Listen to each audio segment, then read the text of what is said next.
2 degrees Celsius in Kingston and 28 degrees Celsius in Montego Bay. From the Nationwide News Network, comprehensive, incisive, tough. This is Nationwide at 5. Good afternoon, I'm Ricardo Brooks. And I'm Robian Williams. In Nationwide News at this hour, not good enough. That's how Energy Minister Darrell Vaz has described JPS's current attempts at restoring electricity. Roger Stunner's high school coach Marlon Gale says the Paris Olympics was his time to win big. Breaking the Olympic record, breaking the heart of Michael Asalekna, 2024 version of the Olympics was his time. Jamaican shot putter Daniel Thomas Dodd accuses the JOA and the J3A of not sufficiently supporting field events athletes. I cannot do this anymore. It's very frustrating dealing with JOA and J3As because these people don't care about field events in Jamaica. And if they did, they would make sure that we have everything we need. But coach and sports analyst Michael Carr says her comments are tantamount to that of a spoilt child. In news from the rest of the world, 14 decomposed bodies found on an abandoned vessel in the Dominican Republic. The first debate showdown between Donald Trump and Kamala Harris is set for September. In headline sports, hurdler Rashid Broadbell gives Jamaica its 6th medal of the Paris Games. And later in our broadcast, in our cover story at 5:35, the police have arrested 5 men in a multi-billion-dollar cocaine bust in Upper St. Andrew. Head of the JCF's Firearms and Narcotics Investigation Division, Superintendent Sam Blake, will provide us with an update. In public opinion at 6:26, we ask, what's your reaction to Daniel Thomas Dodd's accusation that the JOA and J3A have not supported field events athletes?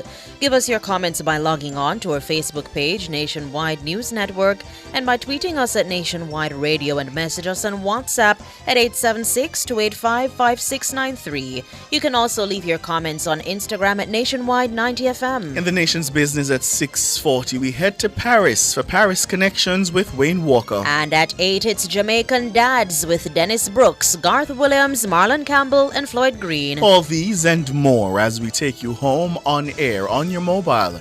Nationwide 90FM, nationwideradiojm.com, and on the Nationwide app, available on the Google Play and the App Store. This Thursday afternoon, it's Thursday, August 8, 2024.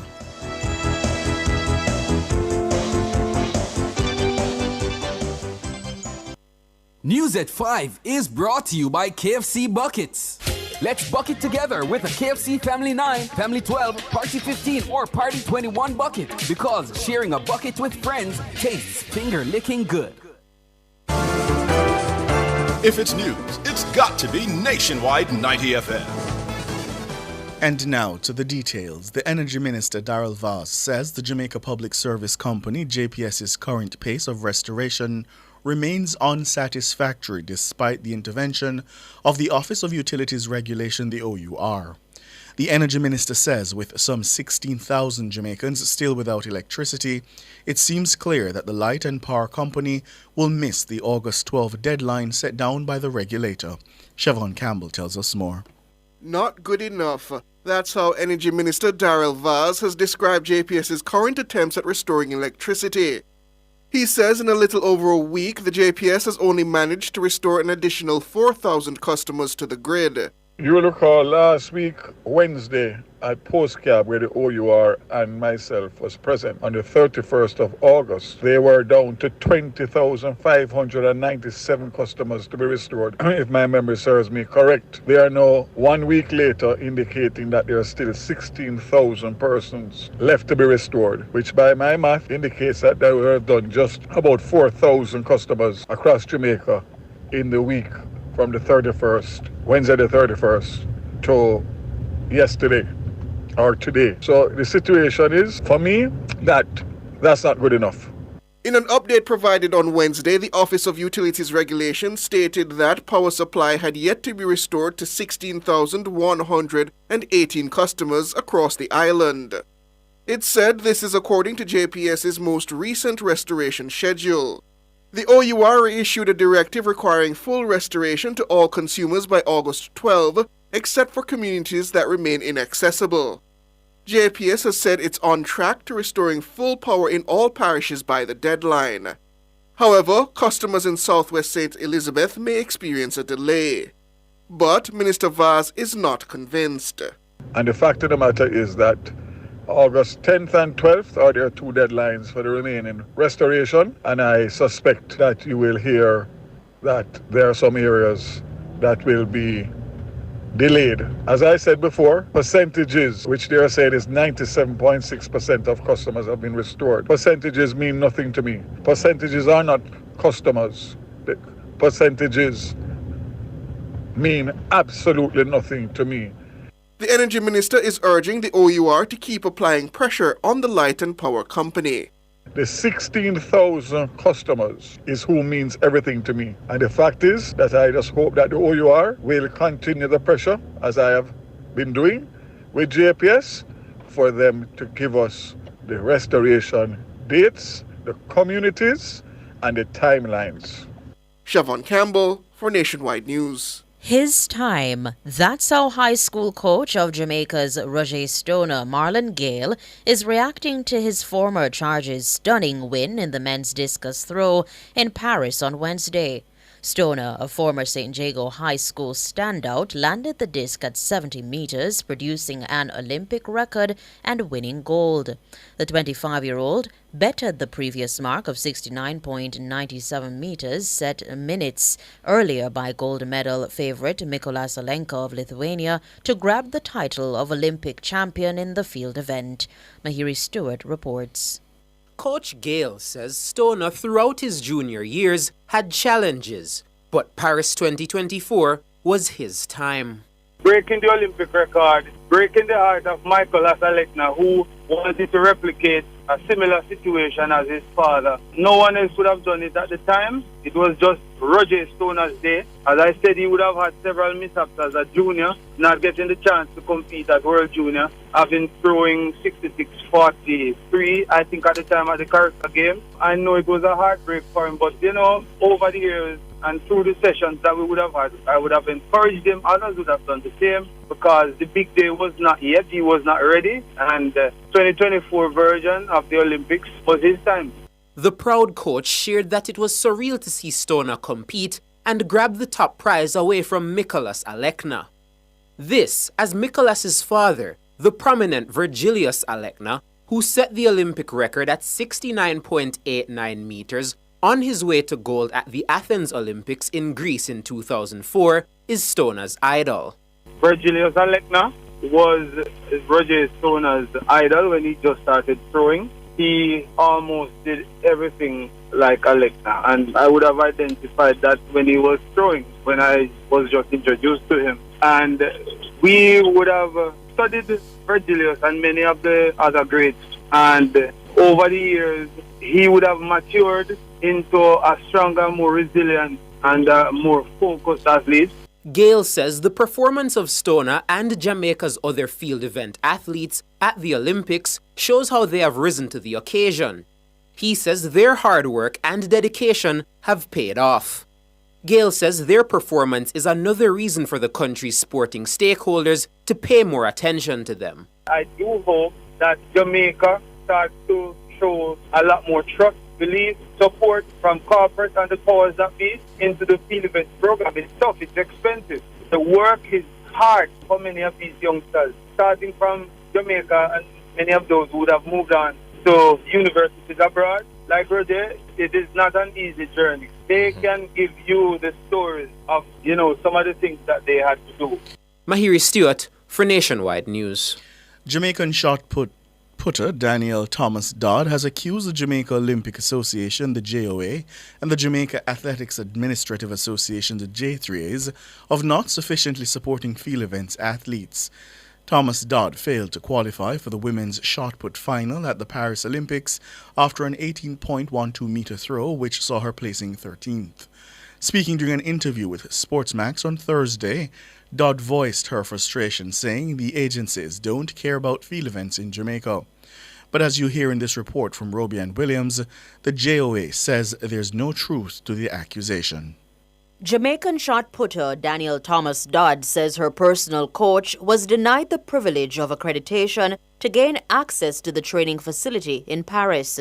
This and other issues have added to her frustration. So you're talking about 365 days of training just gone down the drain because I didn't have my coach for 2.5 weeks while being here. So it is definitely very frustrating. I think it's something that I definitely have to sit and reflect on and moving forward as to, what will be definitely best for me and my mental health, because I cannot do this anymore. It's very frustrating dealing with JOA and J3s because these people don't care about field events in Jamaica. And if they did, they would make sure that we have everything we need to make us comfortable, because my coach is not just a part of my training process. He's a very crucial part of my warm-up and getting ready for preparations, and I didn't have him for 2.5 weeks. Thomas Dodd went further, saying field events athletes are marginalized and neglected in Jamaica. Speaking with Nationwide sports editor Wayne Walker, who is in Paris, president of the JOA, Christopher Samuda, says it's unfair for Thomas Dodd to have said such things when she has personally benefited from support.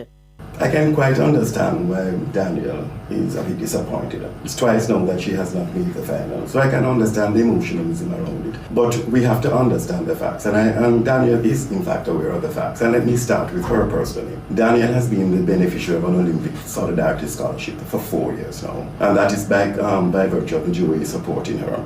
So it doesn't lie in her mouth to say that the JOA has not supported her personally. So it is very unfortunate that Daniel, knowing the facts, would have created an impression that the Jamaica Olympic Association is not helping our throwers. And the intent of that scholarship is to help her in coaching, help her in her daily expenses, help her to get to certain training facilities as well as competition facilities. Mr. Samuda says the JOA is not directly involved in the decision-making process of accreditation for coaches. We accredit on the basis of the advice of the Jamaica Athletics Administration Association. Yes. So we don't select coaches. We accredit coaches and we accredit athletes based on the list that we get from each federation. And I think the J3s could better answer that question and give a perspective. We certainly are not in the decision making when it comes to coaches. There's no question that we have supported track and field. We have supported track and field, certainly under my administration, more than $50-60 million. So there is absolutely no valid criticism that we have not supported track and field. Let us narrow it down to our throwers. We have supported our throwers entirely. He says the support given to athletes is more than sufficient. Mr. Samuda is encouraging Thomas Dodd to recant her statements. I'm inviting Ms. Dodd to go back to that reporter and make the disclosure. She had not made that disclosure, and I think it is very unfortunate that she did not. And I would like her to go and perhaps recant, because the Jamaica Olympic Association is taking this very seriously. And if you are conveying an impression which is not so, I think you have the responsibility to correct it immediately. Robeanne Williams for Nationwide News. Meanwhile, coach and sports analyst Michael Carr says Daniel Thomas Dodd's comments are tantamount to that of a spoilt child. His position was supported by veteran track and field coach Raymond Casey Graham and Olympian Juliet Cuthbert Flynn. Shalois Michael has that side of the story. According to Coach Carr, Thomas Dodd's comments were short-sighted. He explains that there are many instances where coaches are able to do their jobs remotely. She's behaving like a spoiled child. She's not a high school student. She's a professional that has been in the business for so long. Foolishness. I don't support that. And because you fail, they have to point the finger somewhere and say it's your fault and your fault. Why? I fail. I've seen many times coaches coach using telephone, using technology. Yes. Put on the phone and they do their thing and then he comments and say, what have you, what have you. Carr's comments were also echoed by Coach Graham. The veteran coach says based on reports he's received, Dodd has been receiving support from the JOA and the J3A. It's very unfortunate what she said. I spoke with a senior member of the J3A this morning. That person was very surprised. That person told me that she is one of the athletes who has gotten a lot of help over the years. This is the one time I will not blame the association because I know that they try. And it's not about field event. They treat everybody the same way. I'm telling you, because I've been around. Yes. And it's only unfortunate she's unhappy because she failed to go into the final round. Yes. That's all. And fellow sports analyst and Olympian Juliet Cuthbert Flynn says Thomas Dodd's comment was misplaced anger. not everybody is going to have their coach in the stadium to tell them, to adjust this, make this or that adjustment. You could hear the anger in her voice. And the anger, I think, is coming from the fact that we got a gold medal. And maybe I could have medal if only. No, I blame her for behaving that kind of a way if it is that she got funding from the JOA to assist her, putting a bad light on the entire organization, saying that we are on the bottom of the totem pole, that we don't get any assistance. I don't like that. Shalois Michael for Nationwide News. You're listening to the news on Nationwide at 5. We'll have more after these.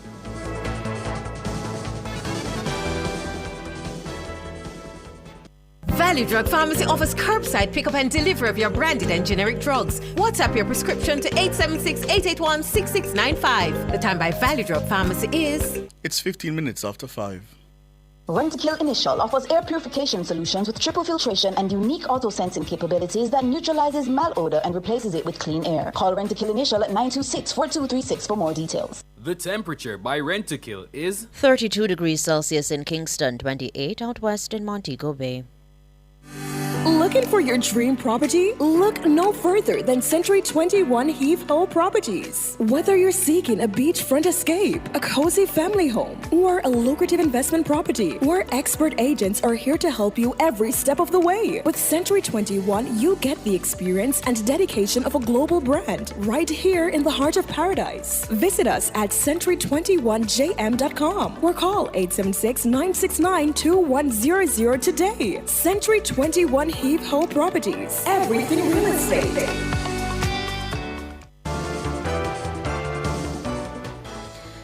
Welcome back now to the details. Minister of Culture, Gender and Culture, Entertainment and Sports, Olivia Grange, Babsy Grange that should be, has been admitted to the Intensive Care Unit ICU as a precautionary measure. According to Parliamentary Secretary Abka Fitz-Henley, the minister is expected to be released from the ICU in short order. It remains uncertain as to why Minister Grange was admitted to the ICU. When contacted, Senator Fitz-Henley told Nationwide News that the minister remains actively engaged in monitoring developments, including what's happening at the Olympic Games. Yes, Minister Grange was admitted to the ICU as a precautionary measure. She's expected to be out of the ICU imminently. She has been actively engaged in monitoring developments, including what's happening at the Olympic Games, which are currently underway in Paris, and she is very pleased that Rashid Broadbell was able to medal today for Jamaica in the 110-meter hurdles. I spoke to the minister and she has asked me to indicate that she is grateful for the good wishes and she expects to be well soon. Abka Fitz-Henley, Parliamentary Secretary. Residents of Parity in St. Elizabeth blocked Cane Road, the main thoroughfare to Black River, on Thursday in protest over the lack of electricity in their community. The angry residents shouted, "We want light," more than a month after the passage of Hurricane Beryl.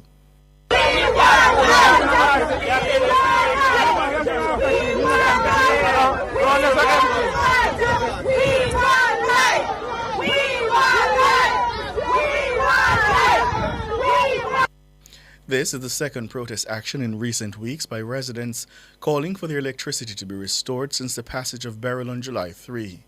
As of Wednesday, 12,498 Jamaica Public Service Company customers in St. Elizabeth are without power and were still without electricity.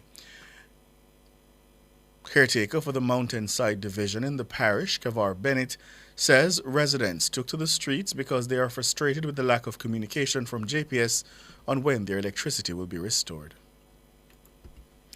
The Ministry of Labour and Social Security is warning pensioners and PATH beneficiaries of a potential text message and a WhatsApp scam. In a statement on Thursday, the ministry says the scammers send messages informing recipients of bonus funds being dispersed. The Labour Ministry says these messages are part of a scam and are not authentic communications from the Government of Jamaica. It's urging recipients of such messages via SMS, email, or any other medium to report it to the police immediately. The ministry is again cautioning pensioners and beneficiaries against sharing banking information or any other personal details via text message, internet links, or other similar means. Pensioners and beneficiaries who have concerns or who need information about any of the ministry's programs are invited to contact it directly. World in a Minute is brought to you by ABC Electrical Sales. We make things as easy as ABC. Hose assembly and supply, equipping Jamaica for success. And Charles O'Connor Consulting Network, COCN, driven by international accounting standards, modern technology and integrity. The World in a Minute. The decomposed bodies of at least 14 people were found on an abandoned vessel on the northern coast of the Dominican Republic on Wednesday. The forensic authorities are now working to identify the remains. Documentation found next to the bodies has led the Dominican Republic's Navy to believe that the 14 skeletons appeared to belong to individuals from Senegal and Mauritania. Authorities are also working to determine the cause and time of the deaths. Additionally, 12 packages of a substance found on the boat contained illicit drugs, presumably cocaine or heroin. The Navy adds that cell phones and geolocation devices were also found on the boat. ABC News says it will host the first debate between Donald Trump and Kamala Harris on September 10. According to BBC News, the network confirmed the showdown in a post on X. This after Trump said at a news conference on Thursday that he would be open to debating Harris multiple times before the November election. He also suggested that 2 additional showdowns would be hosted by Fox News and NBC. Ms. Harris has confirmed that she will attend the ABC debate but has not yet weighed in on any additional possible showdowns. Trump also said that CBS will host a debate between the 2 vice presidential nominees, Republican J.D. Vance and Democratic candidate Tim Walz. Trump debated President Joe Biden once in June. The 2 were slated to do so again on September 10, but Biden withdrew from the race after a stingingly poor performance against Trump in their first televised matchup. World in a Minute was brought to you by ABC Electrical Sales. We make things as easy as ABC. Hose assembly for success. And Charles O'Connor Consulting Network, COCN, driven by international accounting standards, modern technology and integrity. Recapping the top stories making nationwide news at this hour. Not good enough. That's how Energy Minister Darrell Vaz has described JPS's current attempts at restoring electricity. Roger Stoner's high school coach Marlon Gale says the Paris Olympics was his time to win big. Jamaican shot putter Daniel Thomas Dodd accuses the JOA and the J3As of not sufficiently supporting field events athletes. I cannot do this anymore. It's very frustrating dealing with JOA and J3S because these people don't care about field events in Jamaica. And if they did, they would make sure that we have everything we need. And those 14 bodies are believed to have been individuals from Senegal and Mauritania. I'm Ricardo Brooks. And I'm Robianne Williams. You can find the news on our website at nationwideradiojm.com and on the Nationwide app, available on the Google Play and the App Store. News next, the headlines at 6.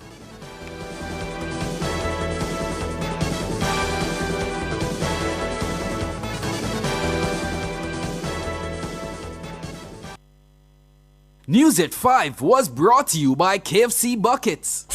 Let's bucket together with a KFC Family 9, Family 12, Party 15, or Party 21 bucket because sharing a bucket with friends tastes finger-licking good. Drive Hyundai. Hyundai vehicles beyond your dreams with an exclusive 4.99% interest rate. Yes! Shop Hyundai vehicles and get a super low 4.99% interest rate on your car loan. Plus 2 years free service, 1 year insurance, and 5 years warranty. Offer valid on all 2024 Hyundai vehicles. Drive your Hyundai with the lowest interest, 4.99%. Conditions apply. Me, busy as usual, so I don't have no time for whole heap of paperwork. That's why I downloaded and signed up for my One JN Passport app. It's a whole new level of convenience and access to services within the JN Financial Group. Just a few taps on my smartphone and box. I can update my personal information, open a JN Bank savings account, and even apply for an unsecured loan. Get it all in one go. Download and sign up now. The One JN Passport app. JN will help you find a way.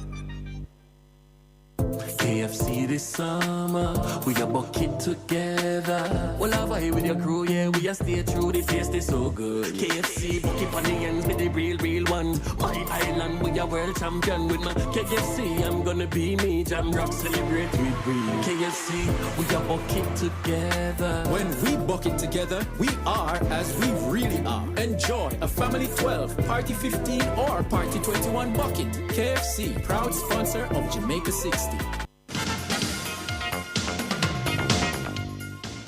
Good afternoon, with your sports report. I am Alric Swaby. Now, after 14 days of competition, Jamaica sits at 32 on the medals table at the Paris Olympics. The country has 6 medals, a gold, 3 silver and 2 bronze. Jamaica picked up its 6th medal of the Games when national champion Rashid Broadbell ran a season's best 13.09 seconds to finish third in the men's 110 meters hurdles. The other 2 Jamaicans, Orlando Bennett and Hansel Parchment, finished 7th and 8th respectively. The event was won by the American Grant Holloway in 12.99 seconds, with his countryman Daniel Roberts second in 13.09 seconds. Can anyone match Grant Holloway at the start? He gets up brilliantly. Daniel Roberts is running well. Roberts in trouble. Holloway is going away. The rest of the field having to chase. It's Holloway. Broadbell is coming forward. Holloway, Broadbell, and Roberts. Grant Holloway wins the Olympic title he so desperately craved. Broadbell says he was aiming for the top step on the podium.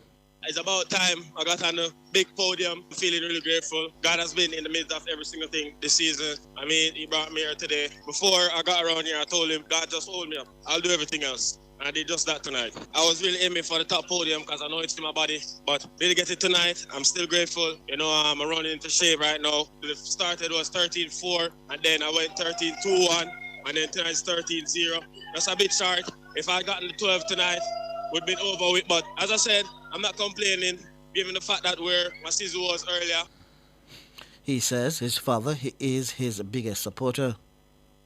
He's the one that keep me calm. Today when he brought me food at the village, we hugged and he said just go out there and just give it your best shot. No matter what, just give it your best shot. You have came a long way, my son. And he put out a voice note with Puma. They posted it on my page and it was a truly heartfelt moment for me. And as I said, they're in the crowd right now. I saw him around there and he was crying. I wanted to cry, but I had to stay strong, you know. But I know he's really proud of me right now, given the fact that where we're coming from and get on the top podium is truly a blessing to perform in front of your mom and your dad and getting a medal.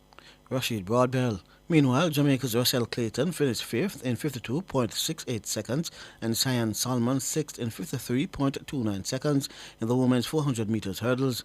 American Sydney McLaughlin-Lavrone won in a world record 50.37 seconds. This is a magnificent performance from the outstanding American. Cockrell is challenging Bowl for the silver medal and is slightly ahead of her. Sydney McLaughlin-Lavrone, brilliant to the line, 50.37, a new world record. What a run! Jamaica's Akila Smith finished 8th in the women's long jump with a best jump of 6.66 meters. Botswana's Letsil Tobago won the men's 200 meters in an era record 19.46 seconds. He finished ahead of the American pair of Kenneth Benderek 19.62 and Noah Lyles 19.70. Lyles has closed in on Knighton already. Benerick is running well on the outside. Tibogo is right there as well. Lyles is coming off the turn, shoulder to shoulder with Tibogo. And Tibogo presses forward. Oh, Botswana! Tibogo! Oh, yes! 1945! I'm Alric Swabian. That's your sports.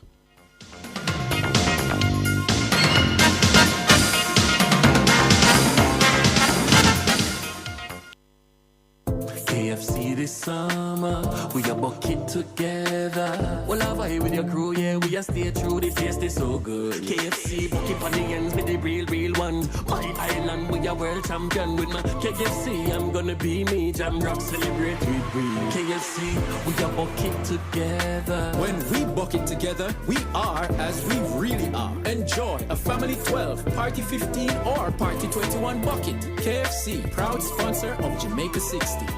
Hurt less with Pharma Joint Flex. Taking Pharma Joint Flex daily helps to repair, replenish, and revitalize worn, damaged cartilage that causes joint pain. Do you suffer from arthritis and chronic joint pain? Then Pharma Joint Flex is the remedy for you. Our all-natural formula contains glucosamine and chondroitin, ingredients for joint repair, so you can get relief. Ask your pharmacist or doctor for Pharma Joint Flex, distributed by Massey. KFC this summer, we a bucket together. Well, I vibe with your crew, yeah, we a stay true, the taste is so good. KFC, bucket on the ends with the real one. My island, we a world champion with my KFC, I'm gonna be me, jam rock, celebrate with we. KFC, we a bucket together. When we bucket together, we are as we really are. Enjoy a family 12, party 15, or party 21 bucket. KFC, proud sponsor of Jamaica 60. We are the best at what we do. At Hose Assembly and Supply Limited, we supply hose fittings and tools. We guarantee we can't be beaten when price and quality are combined. You brand us the Hose and Tool Boss because we deliver the most effective industrial solutions. Come in and experience the joy of shopping with Hose Assembly and Supply Limited. Call us 876-923-3936 or visit 173 Hagley Park Road, 2 Charlesworth Crescent or Montego Bay Trade Center. Hose Assembly and Supply Limited. More than just hoses. Now open every Sunday. And what you think? Pure water we drink. Me say a pure vibe when we touching at the street. A pure water we a drink. A pure fun, pure dance and take. Right now. A pure water we a drink. I could have room temperature, give me one more. Give me the summer hearts are chilled one outdoor. Crisp and refreshing, we know that for sure. The water we drink is pure. Everybody know. Hey, hey. Refreshing and nice. Hey. The best water you can find, pure water we drink. Watch the races at Spirits Expression Sports Lounge in Montego Bay on August 9, 2024 from 12 to 3 p.m. Catch all the action at Shop 44 and 45 Harbor Street Mall. Nationwide 90 FM will have their Special Olympic outside broadcast with panelists George Davis, Juliet Cuthbert-Flynn, Raymond Graham, Trevor Campbell, and Michael Carr. Cheer for your Jamaican athletes in the men and women's 4x100 meters relay, women's 400 meters final, men's 400 meters hurdles final, and more. Picture the events on big screens while savoring the delicious food and refreshing drinks from Spirits Expression Sports Lounge. With the lively atmosphere, it's the perfect place to enjoy the thrill of the events with fellow fans. Whether you're a die-hard track and field enthusiast or just looking for a fun hangout spot, Spirit Expression Sports Lounge promises an unforgettable time. So, catch the events at Spirit's Expression Sports Lounge on August 9, 2024 from 12 to 3 p.m. Don't miss out on the action at Shop 44 and 45 Harbor City Mall, Montego Bay. Come for the track and field events, stay for the fun. All this and so much more only on Nationwide 90 FM, the new revolution in media. This broadcast is brought to you by Spirits Expression Sports Lounge. Life is beyond beautiful. I'm Dennis Brooks. I'm Alan Campbell. I'm Floyd Green. And I'm Garth Williams. Catch us on the Jamaican Dads podcast right here on Nationwide 90 FM, Thursdays at 8 p.m. with a repeat on Sundays at 6 p.m. The Jamaican Dads podcast is all about providing men with a healthy, safe, and functional forum to tackle many of the taboo topics that concern our masculinity. Like everyone else out there, we're dads of varying amounts of experience who come from different backgrounds and often view the world differently. We're definitely not perfect, but we are all brethren and we're all committed to this piece of rock called Jamaica. Too often, there are no safe spaces for men to explore the issues which are important to us. Plus, most of the content out there about parenthood is produced by women, for women. So we think it is important that we be the change we want to see. Follow us on YouTube, Facebook, Instagram, and Twitter at Jamaican Dads with a Z. And definitely join us here on Nationwide 90 FM every Thursday at 8 p.m. with a repeat on Sundays at 6 p.m. for the Jamaican Dads podcast. It's a revolution in media. Cover Story is brought to you by Multilink. Roll with control. Use Multilink. Safe, fast, and accepted in more locations. Multi-link, access every time, everywhere I go. Multi-link, 24/7 access for me. It's just a win-win when we use Multi-link. This card is Jamaican built, yeah. Fast and secure, you can use anywhere. Spend while supporting the economy. Look for the Multilink logo on your card and benefit from Jamaica's largest debit payment network. Multi-link, 24/7 access for me. What would I do without my Multilink?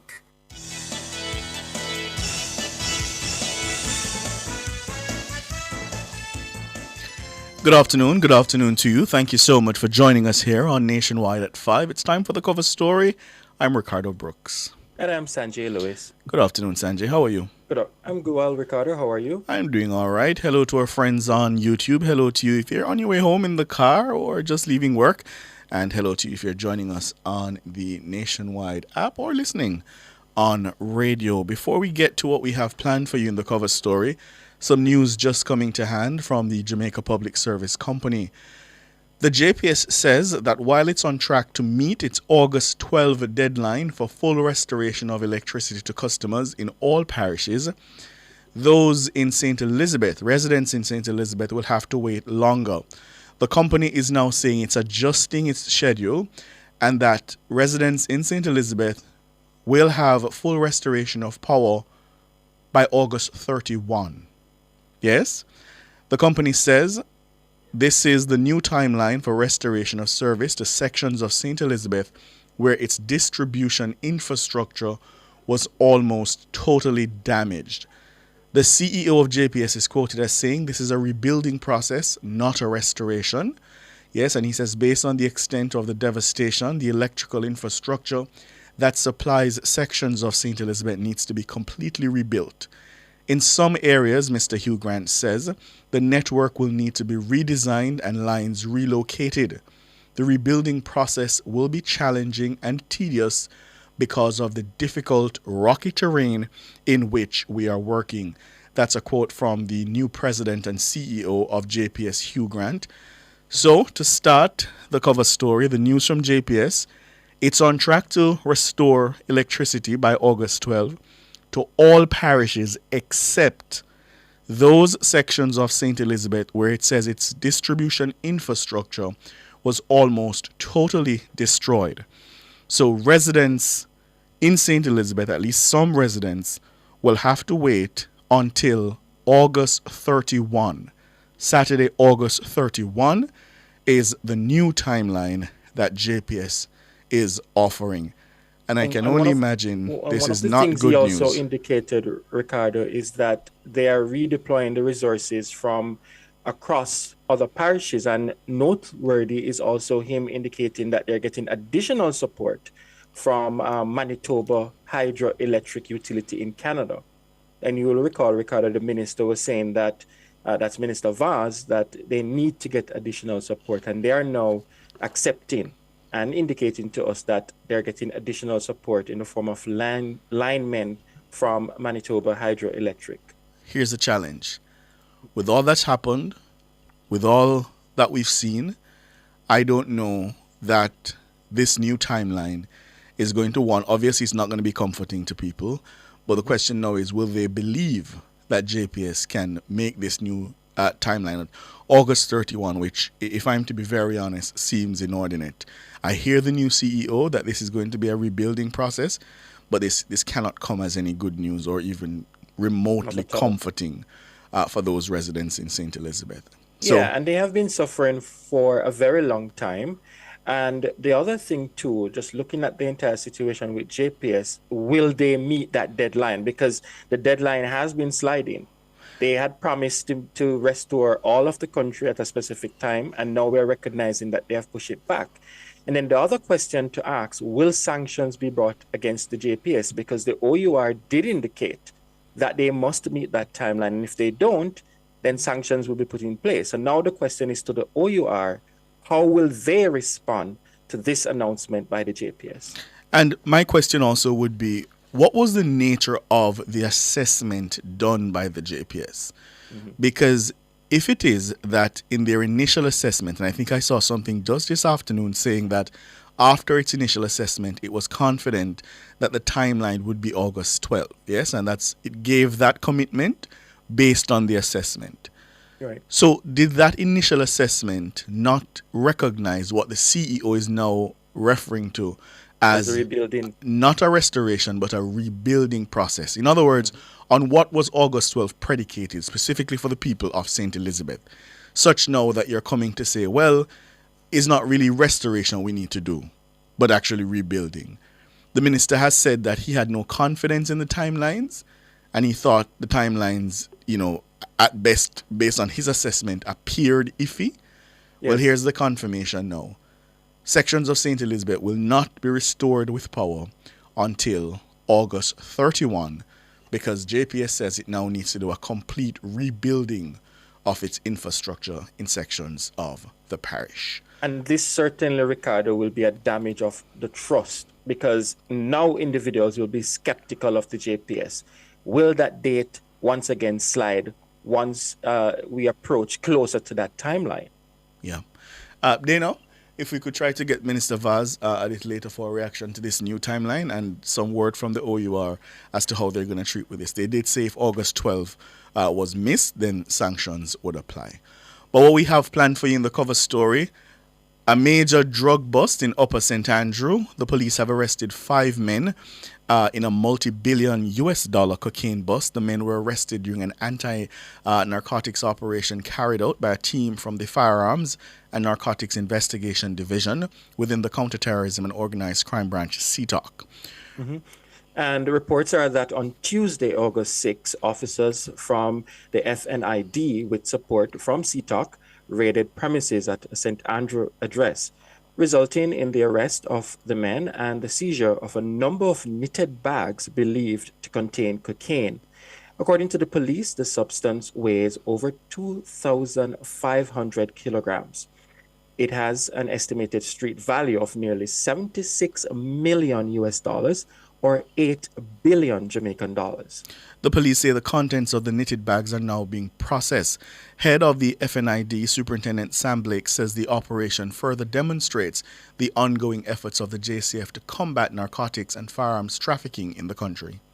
As the investigation intensified into this matter, our current assessment is that this arrest and seizure represent a significant impact on the operation of this trafficking group. FNID will continue to focus its assets on those syndicates and individuals posing the greatest threat to the Jamaican state. Superintendent Sam Blake, head of the FNID. We're going to take the break, and after the break, Superintendent Blake will join us.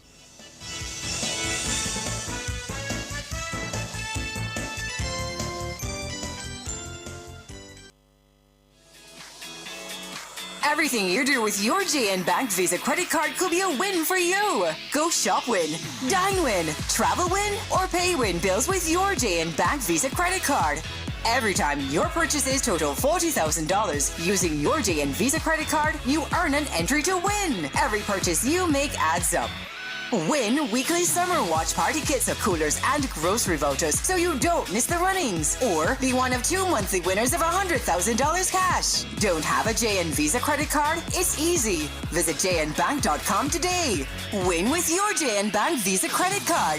Authorized under Section 58.3 of the Betting, Gaming and Lotteries Act. Dear residents, we understand that some of you are currently facing great inconvenience being without electricity. Due to the damage affecting your supply, the process to restore power will take some time. Rest assured, however, that we are doing our very best to ensure everyone is reconnected as quickly and as safely as possible. We kindly ask for your continued patience and understanding during this challenging time. JPS, committed to getting your service back as soon as possible. KFC this summer, we a bucket together. Well, I vibe with your crew, yeah, we a stay true, the taste is so good. KFC, bucket on the ends, be the real one. My island, we a world champion with my KFC, I'm gonna be me, jam rock, celebrate with we. KFC, we a bucket together. When we bucket together, we are as we really are. Enjoy a family 12, party 15, or party 21 bucket. KFC, proud sponsor of Jamaica 60.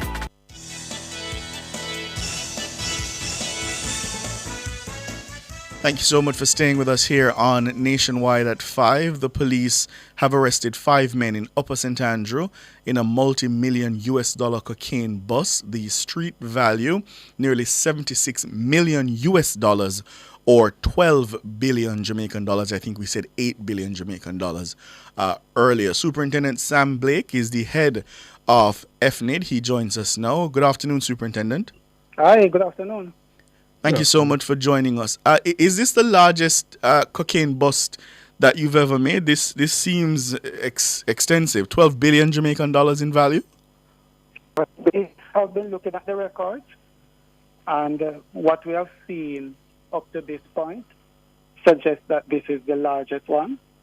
But we will continue to review just to ensure that we are absolutely certain. Mm-hmm. And the substance found in these knitted bags believed to contain cocaine, do you yet know whether this was intended for the Jamaican streets or Jamaica was being used as a sort of shipment point? Well, it's the latter.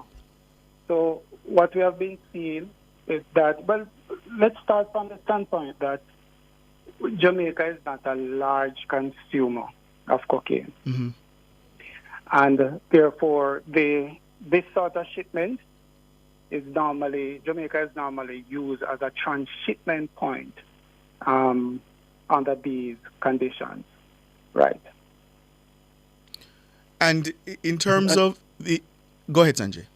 Yeah, and was this effort, was it a joint effort with your overseas counterpart, or was this led solely by those here in Jamaica? These events are normally work that is done over the long haul, involving local, regional, and international stakeholders. So this piece of work really represents the strength of the relationship that the Jamaica Constabulary Force shares, both within the region, overseas, and with our hardworking stakeholders locally. And you say Jamaica was being used as a transshipment point to other destinations. Do you yet know where it was intended to go? With this specific one, the answer to that is no. What I can say to you, though, is that what we have been seeing in recent times is a greater push to get cocaine into Europe. We're speculating here that it could be the opportunity to exploit the control port, maybe through containerized shipping or the airport. Mm. And who are these men that you've arrested? Have they yet been charged? No, they have not yet been charged. They remain in custody. We are going through the investigative process. In fact, we held a case review today, ensuring that we bring on board all the capabilities within the GACF and outside. So we have taken on board the forensic unit within the GACF. We have also engaged the CFCD, which help us in terms of mobiles and other cyber type of investigations. And we have also taken FIB on board as we seek to strengthen and to build the strongest case to ensure that we're able to secure the conviction. And based on your leads, can you say if others are on your radar in connection to this drug bust? Our approach within the branch, within the CTAP branch, is to follow the investigative leads and to ensure that we treat with those aggressively but thoroughly, and just allow the evidence to guide us. Usually in these sort of shipments, there are going to be significant level of conspiracy. We know that within this sort of business, there are. Are you hearing me? Yes, Superintendent. Yes, we're hearing you. So we know that within this sort of business, that what we find is that there are firewalls between different actors, that people are given specific sort of roles to play. So we're always seeking to look beyond those who we actually observe on the day of any specific operation. You know, we look behind that to ensure that we are capturing those who are behind the scene and providing the support. So we'll be guided by that, but we'll actually follow the investigative lead and see where that takes us. And when you say firewalls, obviously cocaine is an expensive substance. So you mean that there are people, perhaps of means, who try to separate themselves from the actual day-to-day operation? Right. So, yes, so that is the case. And when they engage different actors to support a particular mission, people have different tasks, and they try to ensure that there's no relationship between those separated actors. Mm-hmm. So again, it makes the investigative effort to encircle everybody into the investigation more difficult. If you deal with transportation, that's what you deal with. So the menu... if you deal with recruiting people to help get the drugs onto the port, that's your work, yes, and so forth. So a division of labor. So the men you have now in custody, you believe them to be masterminds or foot soldiers? I'm not going to make any pronouncement on this. We will definitely have more to say at the stage when we have laid charges against these individuals. And they're Jamaicans? Yes, they're all Jamaicans. Right. And is it that you receive a tip-off, or is it that this is something that your division have been investigated for some time now? How do you separate that? You can get a tip-off in 2023, and you start working that tip-off, and that tip-off just help to develop a picture that would put you in a position to act. So what I would say is that we take advantage of all the means that are available to us. But what we know is that we are quite disciplined, we are quite resilient, and we have taken a decision that we are going to focus most of our assets on those groups that are delivering and engaging in this activity in the most profound way. So this will be our approach as we move along. So you've been working on this for a long time then? We encourage the public to support the work that we are doing within CTOP, particularly within FMID, as it relates to firearms and drug trafficking. And we just ask them to call 811, which is the NIB tip line. Those supports prove in the past to be very critical in what we achieve. But Superintendent, if you accept that they have these powerful firewalls up and there's this kind of division of labor that you have described, Jamaicans shouldn't be very confident then that you'll be able to catch the so-called big fish who are behind it? Well, I don't think on the evidence of the quality of the investigations that the JCF has been doing over the last few years, that the Jamaican people would come to that conclusion. That's one. And two, we are never acting in isolation as a law enforcement entity, that we work with our partners to ensure that we're able to deliver the best results within the context of whatever prevailing reality there is. So the Americans and the Europeans are providing you active support? All our stakeholders, including the U.S., the Canadians, the British, because they are the end users for cocaine, for example. We're not a big consumer of cocaine, so they have an interest in sharing information with the JCF, helping to build capacity within the JCF. And this is the direction in which this type of investigation is actually heading. The problem that we have with organized crime oftentimes cut across different jurisdictions, and therefore it is just critical for law enforcement entities to work together to impact these organizations. And Superintendent, in terms of how often Jamaica is used as a transshipment point or hub to get this kind of drug into Europe or the US or wherever else it's headed, how often are you finding that that's happening? I would say too often.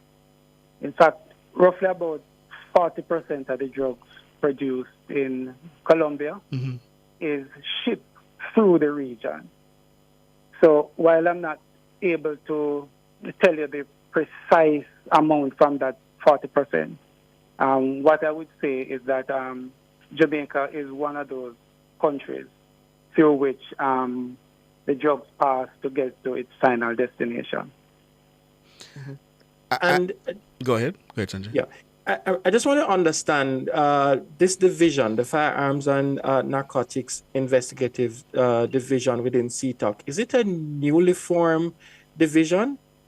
It's a merger of the Narcotics Division and a firearm focus group that was within CTOC. And the commissioner directed the merger to ensure that we're able to gain all the efficiencies that we can from this merged entity and to focus all the assets that we have in impacting this specific area of problem as a way of feeding into the JCF priority, which is very critical in helping to reduce violence in Jamaica. So the crime reduction and control as a JCF priority really calls for this division to help to reduce the inflow of firearms into the country and to help to mop up the existing stock, as well as to help to make Jamaica a more difficult place through which drugs would flow and the usual financial resources that would follow, that has its own set of problems in enabling the violence that we're facing. And on that point about the violence we're facing, Superintendent, so our country is being used as a shipment point. In terms of what we're trading, in terms of the criminal elements, what they're trading, is it guns, is it money? What's in it for them in this whole trade? What specifically are we talking about now? So in respect to the firearms, there are in fact groups that take as a business to get firearms into the country and to sell those and to help to reinforce the gang challenge that we have. And of course, in respect to the narcotics trade, then whatever support, logistic support that the Jamaican individuals who are involved in narco trafficking can provide to these larger groupings and syndicates, again, allow them to make the sort of illicit income that end up assisting and enabling the violence problems that we have. So they get their funding and then they use it to purchase their guns and then wreak havoc. Certainly. Yeah. All right. Superintendent Sam Blake, head of FNID, thank you so much for your time, sir. Really appreciate it and keep up the good work. Yes, you're good most job. welcome. And I would just like to ask the Jamaicans to continue to support the JCF effort, and they can call 811, which is the NIB's tip line, to support the ongoing effort. All right. Thank you so much, Superintendent. Appreciate You're it. most Good job. Yeah, and Ricardo, it shows in the direction that the force is heading. Look at what happened with that bus in Negril with the beryllium truck, and now we're seeing this, a good direction where the force is heading, and we have to commend them. And Jamaicans have to support Yes. the crime fighting efforts. Yeah, absolutely right. 6 o'clock, time for the headlines. I see Shalois Michael smiling at me.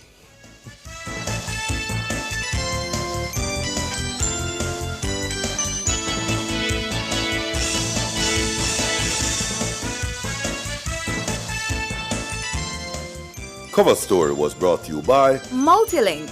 Roll with control. Use Multilink. Safe, fast, and accepted in more locations.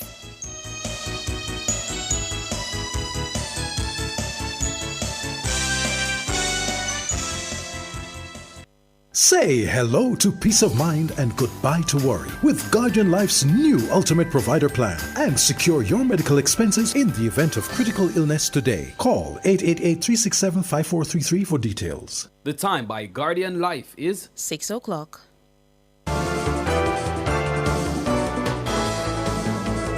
Nationwide headlines at 6.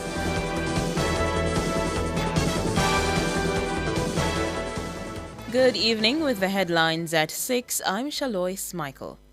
Energy Minister Darrell Vaz says the Jamaica Public Service Company, JPS's current pace of restoration remains unsatisfactory despite the intervention of the Office of Utilities Regulation, OUR.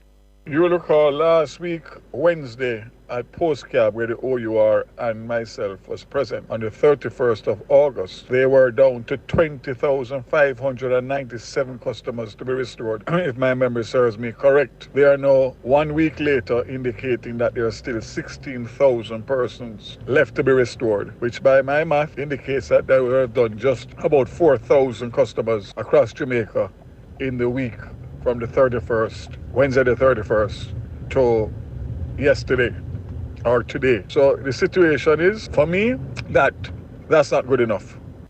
JPS has said it's on track to restoring full power in all parishes by the August 12 deadline. However, customers in southwest St. Elizabeth will experience a delay.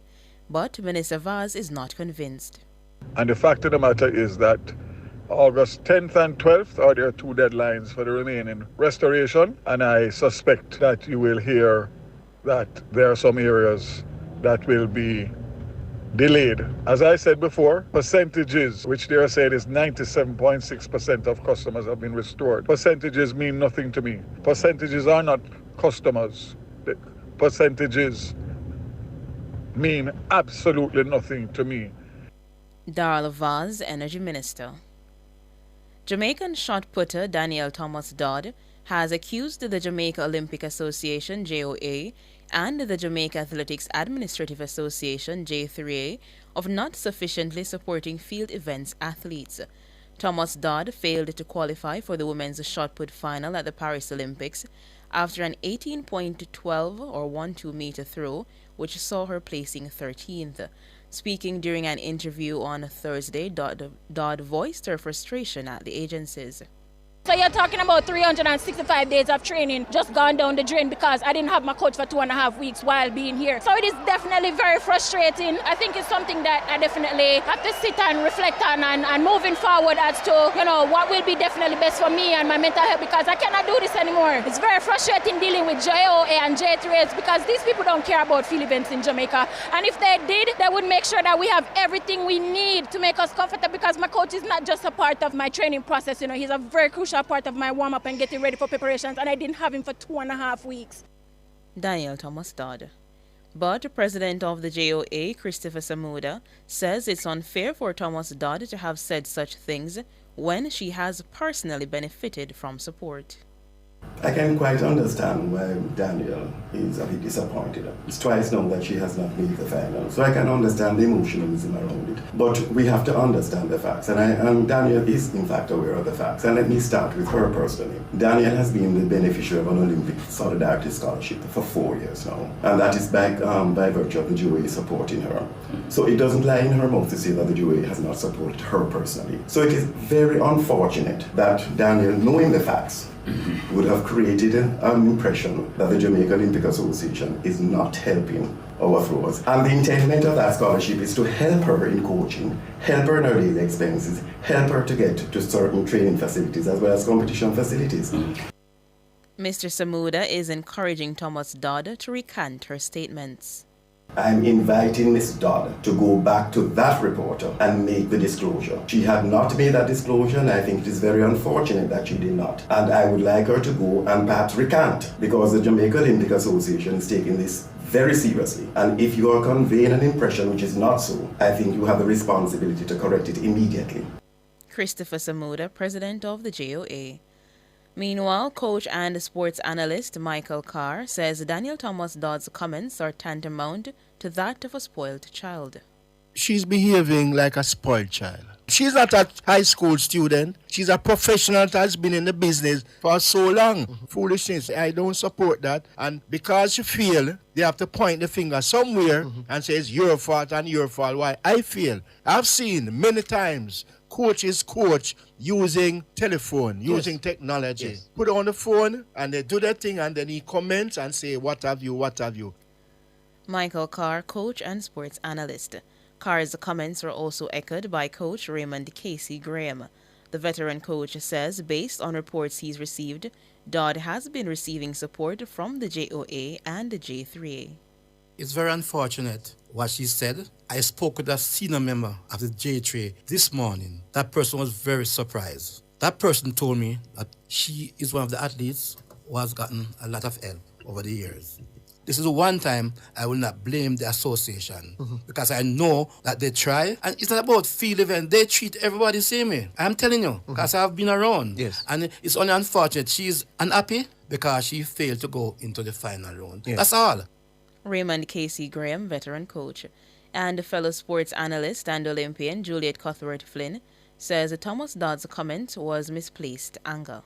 Not everybody is going to have their coach in the stadium to tell them, to adjust this, make this or that adjustment. You could hear the anger in her voice. And the anger, I think, is coming from the fact that we got a gold medal. And maybe I could have medal if only. No, I blame her for behaving that kind of a way if it is that she got funding from the JOA to assist her, putting a bad light on the entire organization, saying that we are on the bottom of the totem pole, that we don't get any assistance. I don't like that. Juliet Cuthbert Flynn, sports analyst and Olympian. Those were the headlines at 6. I'm Shalois Michael. Sports is next.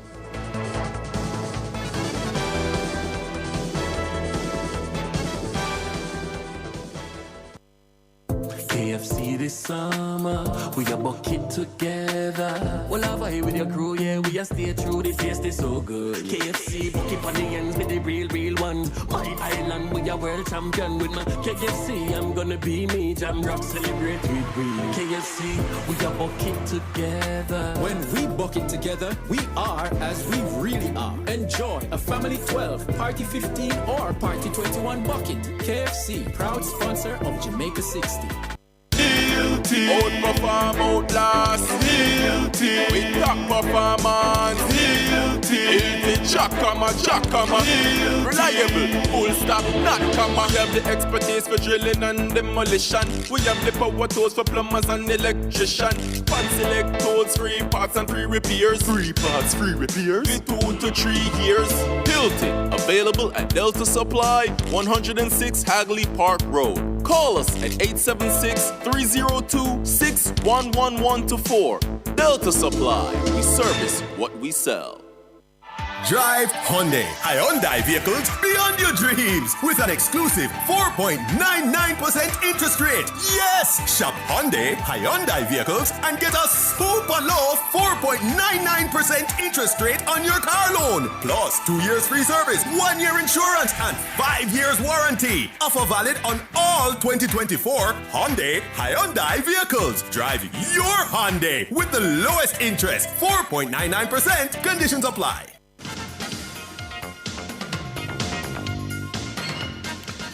Good evening with your sports report. I am Alwick Swaby. Now, after 14 days of competition, Jamaica sits at 32 on the medal table at the Paris Olympics. The country has 6 medals, a gold, 3 silver and 2 bronze. Jamaica picked up its 6th medal of the games when national champion Rashid Broadbell ran a season's best 13.09 seconds to finish 3rd in the men's 110 meters hurdles. The other 2 Jamaicans, Orlando Bennett and Hansa Parchment, finished 7th and 8th respectively. The event was won by the American Grant Holloway in 13.99 seconds, with his countryman Daniel Roberts second in 13.09 seconds. Can anyone match Grant Holloway at the start? He keeps up brilliantly. Daniel Roberts is running well. Roberts in trouble. Holloway is going away. The rest of the field having to chase. It's Holloway. Broadbell is coming forward. Holloway, Broadbell, and Roberts. Grant Holloway wins the Olympic title he so desperately craves. Broadbell says he was aiming for the top step on the podium. It's about time I got on the big podium. I'm feeling really grateful. God has been in the midst of every single thing this season. I mean, he brought me here today. Before I got around here, I told him, God, just hold me up. I'll do everything else. And I did just that tonight. I was really aiming for the top podium because I know it's in my body, but didn't get it tonight. I'm still grateful. You know, I'm running into shape right now. The started was 13.4, and then I went 13.21, and then tonight's 13.0. That's a bit short. If I gotten the 12 tonight, would have been over with. But as I said, I'm not complaining, given the fact that where my season was earlier. He says his father is his biggest supporter. He's the one that keep me calm. Today when he brought me food at the village, we hugged and he said just go out there and just give it your best shot. No matter what, just give it your best shot. You have came a long way, my son. And he put out a voice note with Puma. They posted it on my page and it was a truly heartfelt moment for me. And as I said, there in the crowd right now, I saw him around there and he was crying. I wanted to cry, but I had to stay strong, you know. But I know he's really proud of me right now, given the fact that where we're coming from and get on the top podium is truly a blessing to perform in front of your mom and your dad and getting a medal. Rashid Broadbell. Meanwhile, Jamaica's Rochelle Clayton finished 5th in 52.68 seconds and Cheyenne Salmon 6th in 53.29 seconds in the women's 400 meters hurdles. American Sidney McLaughlin-Lavrone won in a world record 50.37 seconds. This is a magnificent performance from the outstanding American. Cockrell is challenging Bowl for the silver medal and is slightly ahead of her. Sidney McLaughlin-Lavrone, brilliant to the line, 50.37, a new world record. What a run! Jamaica's Akila Smith finished 8th in the women's long jump with a best jump of 6.66 meters. Botswana's Letsil Tobago won the men's 200 meters in an era record 19.46 seconds. He finished ahead of the American pair of Kenneth Bednarek 19.62 and Noah Lyles 19.70. Lyles has closed in on Knighton already. Bednarek is running well on the outside. Tibogo is right there as well. Lyles is coming off the turn, shoulder to shoulder with Tibogo. And Tibogo presses forward. Oh, Botswana! Tibogo! Oh, yes! 1945! Now on to football, as Stephen McLaren was officially confirmed as the head coach of the Jamaica senior men's football team at the JFF New Kingston office today. Former England manager Stephen McLaren was announced as the manager of the Reggae Boys last week. He replaced Amir Helgrimson, who has since been working as the head coach of Ireland. McLaren says he was attracted to the job due to the culture. I think it's not just my philosophy, but it's a philosophy over the years that has brought success to many managers, business people, politicians. It's the bedrock of any team. And if you're going to be successful, that's what you need. It's not all about resources and money. That does help. And you do need to get the best people, the good culture. That's one thing from 3 years ago working with FIFA. I learned a lot about the culture of Jamaican football. And I want to carry that on. I want to learn more. I want to experience. Stephen McLaren. Now, South Africa reached a 344 for 8 at stumps on day 2 of the first test against West Indies at the Queen's Park Oval in Trinidad and Tobago. Tony De Zorzi made 78 and Captain Temba Bavumba 86. Jamel Warrican has so far taken 3 for 66, while Kamara Roach and Jaden Seals bagged 2 wickets each. And finally in golf, as Jamaica's Ryan Liu posted the lowest score of all of the golfers during the first round of the Caribbean Amateur Junior Championships at the Caymanas Golf Course. He carded an impressive 5 under par 67, which included 6 birdies and a bogey. The birdies were on holes 6, 9, 10, 14, 15 and 17, while the bogey was on hole number 2. Liu was happy with his day 1 score. Patience and preparation. I've been preparing, and I just stayed patient out there today, so produced a pretty good score. Just played my game, didn't really try to rush anything, didn't try to force birdies or, make stupid mistakes out on the course. Just kept it going, took my birdies when they came, made a lot of pars, and just happy with my result. Ryan Liu, I'm Alric Swiby, and that's your sports.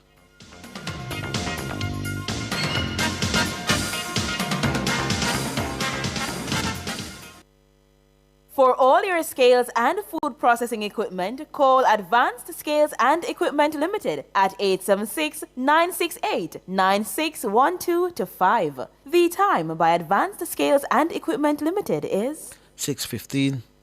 For hard-to-get medications, over-the-counter and chemotherapy drugs, visit Dean's Pharmacy Pepin. When others don't have it, we do. Dean's Pharmacy. Feeling better starts right here. The temperature by Dean's Pharmacy, feeling better, starts right here, is 32 degrees Celsius in City Kingston and 28 in Montego Bay. KFC this summer, we a bucket together. Well, I vibe with your crew, yeah, we a stay true, the taste is so good. KFC, bucket on the ends with the real one. My island, we a world champion with my KFC, I'm gonna be me, jam rock, celebrate with we. KFC, we a bucket together. When we bucket together, we are as we really are. Enjoy a family 12, party 15 or party 21 bucket. KFC, proud sponsor of Jamaica 60. Focused on you.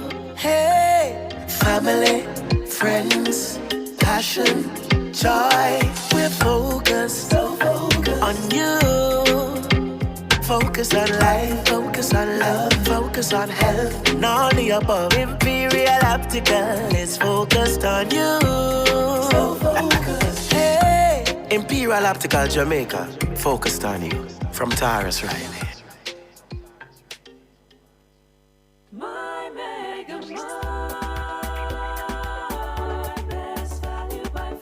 With so much to do in one location, make Megamart your one-stop shop. Pick up your groceries and houseware needs, grab a bite and pay some bills. Fill your prescriptions and see the beauty products in our pharmacy. All in one amazing location. My Megamart, the best value by far.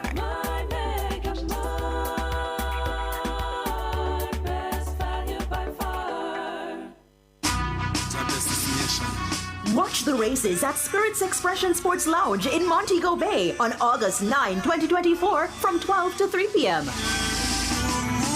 Catch Catch all the action at Shop 44 and 45 Harbor Street Mall. Nationwide 90 FM will have their Special Olympic outside broadcast with panelists George Davis, Juliet Cuthbert Flynn, Raymond Graham, Trevor Campbell, and Michael Carr. Cheer for your Jamaican athletes in the men and women's relay, women's 400 meters final, men's 400 meters hurdles final, and more. Picture the events on big screens while savoring the delicious food and refreshing drinks from Spirits Expression Sports Lounge. With the lively atmosphere, it's the perfect place to enjoy the thrill of the events with fellow fans. Whether you're a die-hard track and field enthusiast or just looking for a fun hangout spot, Spirit Expression Sports Lounge promises an unforgettable time. So, catch the events at Spirits Expression Sports Lounge on August 9, 2024 from 12 to 3 p.m. Don't miss out on the action at Shop 44 and 45 Harbor City Mall, Montego Bay. Come for the track and field events, stay for the fun. All this and so much more only on Nationwide 90 FM, the new revolution in media.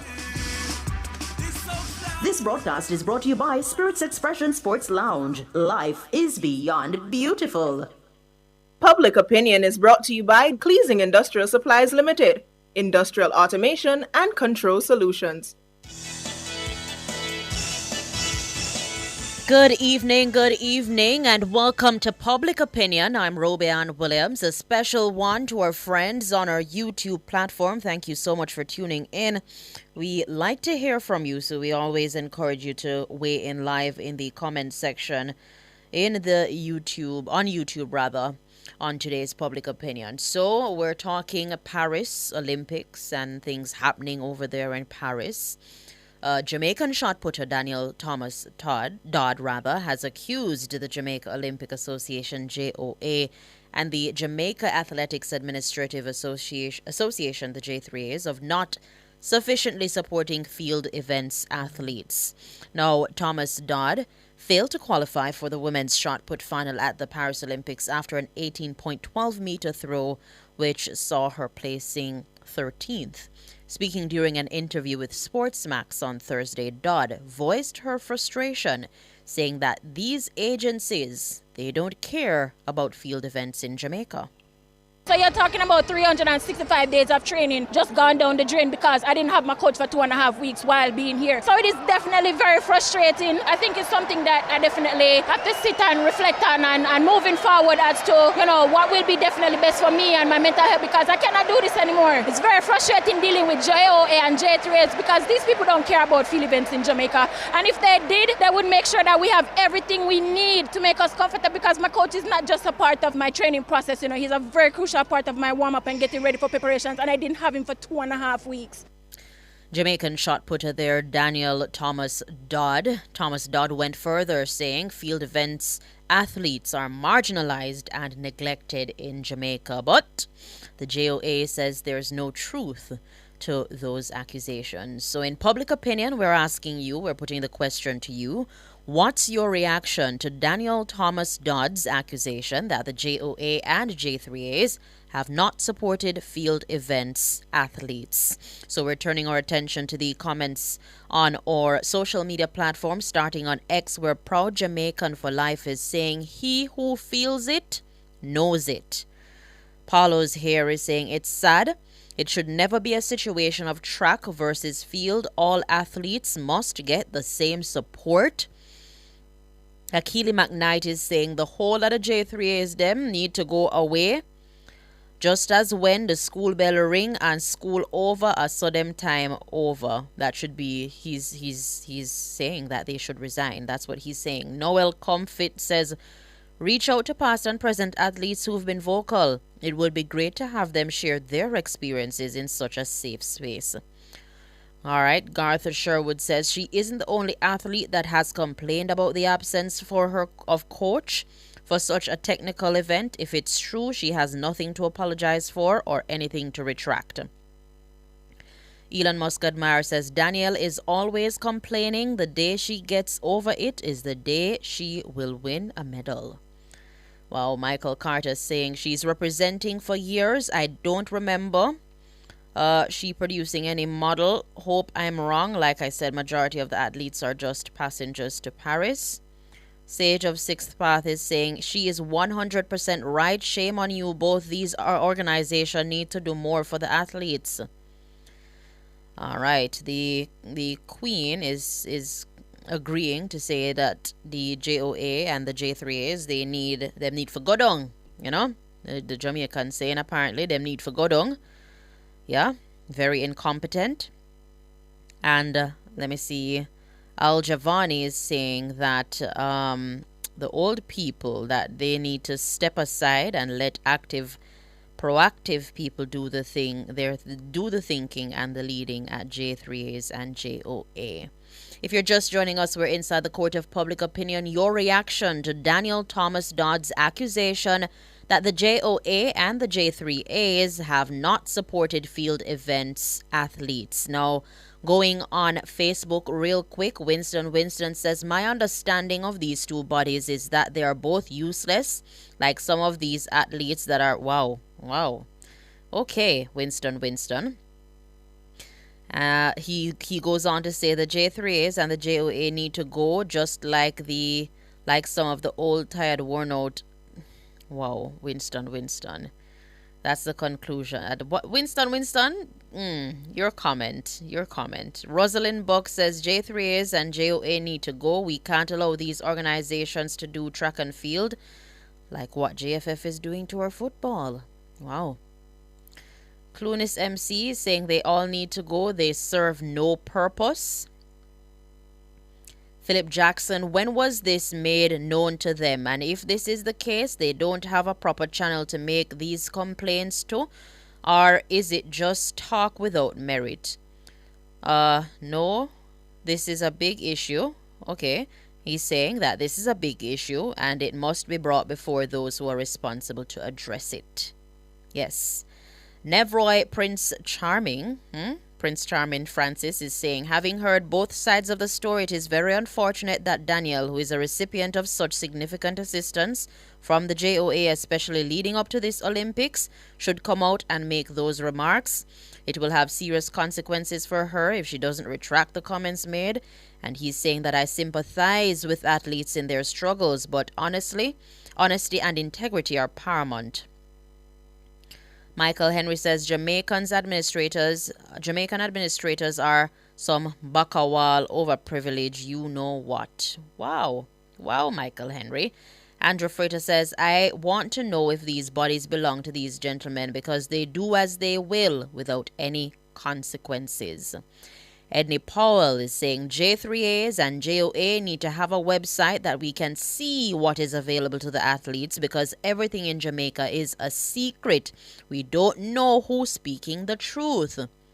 I think that was a suggestion made earlier as well by one of the panelists on our Paris Olympics show earlier, to say that these associations, these organizations, they keep everything as a secret. So when somebody come out and then they have to be saying such, and they need to make things more transparent. Natalie Winter says, don't focus on administration. Administration come and go.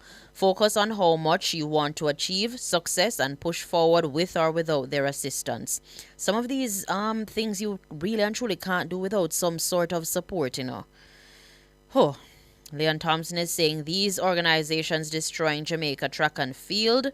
And he's saying Samuda and Mr. Gale need to go. Wow. All right, let me see if I can get in some of the comments on our YouTube real quick. If you're just joining us, we're asking your reaction to Daniel Thomas Dodd's accusation that the JOA and the J3As have not supported field events athletes. Let me see if I can. Max Romy says, that's not how you beg for money. I'm not sure if you're responding to something else that was said on here. South Coast says Miss Dodd blaming others for her failure. Let me see if I can get some more in. Bird Plus, you say you need this hat that I'm wearing? Sure. Errol Murray says you can't blame the coach for your failure. And he's saying need to check herself. Okay. Douglas Rogers is saying, how can Daniel that got so much help is now blaming these organizations? Well, that's according to the JOA. The JOA said she received a scholarship of some sort, support. Let me see if I can get in a few more. Monica Stone says, simply, Danielle is mad because she did not qualify. Dale says she got the chance to make the change, but she didn't know, bashing. All right. On Instagram, Warrior Kid says J3A's needs to clean out. Yeah. Roderick Brown saying they're going to sabotage her. No, look out. Rena, I support her. The J3A's needs to go. She's not the only athlete that's been underserved by them. Let me see if I can get Matthew Giscom is asking, where was the support when they let off Nayoka Clunis's name off the list? Miss Clunis also happens to be a field event athlete. Toto says it's clear that the J3 is mostly focused only on track events, and it's been like this for a very long time. What Thomas Dodd had said is very true. Hypocrisy at its best. Okay. And then in an interview with Wayne Walker there in Paris, I recall the president of the JOA saying that that's not so, that both track and field events are supported. I think the word he used was more sufficient. Yeah. Let me see if I can get some more comments. Tonya Singh says, scapegoat for lackluster performance. All right. Wow. Isa Mario on our YouTube says, but we see misuse of J3s and JOA certification. Also, there should be no backlash when athletes speak out. Dwayne Woody says, I think more can be done for the Jamaican Olympic team. Yeah. All right. Isa Mario is saying the promotion of support is bigger on the track side, especially sprinters. And that's a comment that I've seen plastered across social media as well, coming from athletes, some athletes themselves. Yeah. Let me see if I can get in a few more here on our Instagram platform. B58 is questioning, out of the 6 coaches there, how many were there to assist field event athletes? Yeah. That's a question being put to the JOA and the J3As. That's, I would assume, yes. Fruit Butterfly saying, I agree with her. I feel her pain. So too is Trudian saying that I stand by her. The current members of the current body need to be sacked. By Samantha is saying that she's telling the truth. Flowey is saying that the organizations need to come out and speak for themselves, but so must the athletes. The country spends so much of our tax dollars to support them and then send them off rather. But how do we measure the performance? How do we measure? Okay. Wow, a lot of comments coming in on this one. Willie Ryan Bolton says, no lies told. That's been the case for years, and so it is full time that something be done. Now, I want to go on. Let me see if I can go quickly on the minister's page. Minister Babsy Grange. I saw a tweet from her earlier. Minister Babsy Grange, Olivia Babsy Grange, the Minister of Youth, Sports, Gender, Culture. Let me see if I can pull this up. She reposted the Sportsmax interview with Danielle, and she's quoted her caption, Danielle, I feel your pain, and a way will have to be found to fix these things.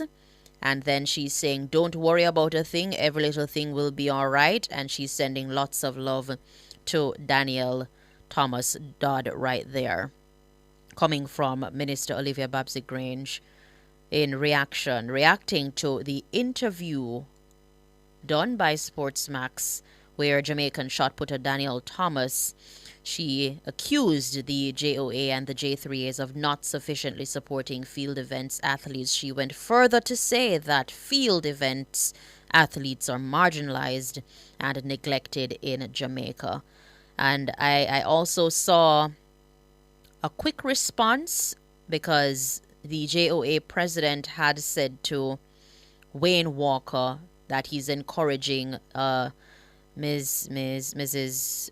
Thomas Dodd, he's encouraging her to recant the statement. Well, on her Instagram page about 2 to 3 hours ago, Dodd says, "Where do I even begin? In time, I will definitely be sitting with the media as requested to answer all questions with transparency and proof."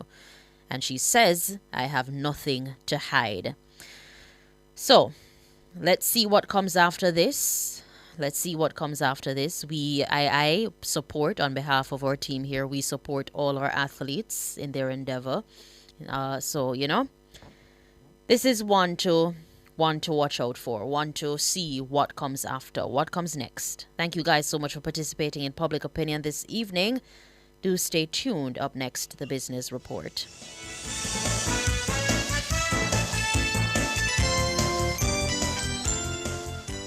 Public Opinion was brought to you by Cleasing Industrial Supplies Limited, Industrial Automation and Control Solutions. Drive the most exciting new vehicles in Jamaica. Schedule your 2024 Ford Ranger pickup or Ford Everest 7-seater SUV test drive now. Call or visit KIG today. The time by KIG is 6:33.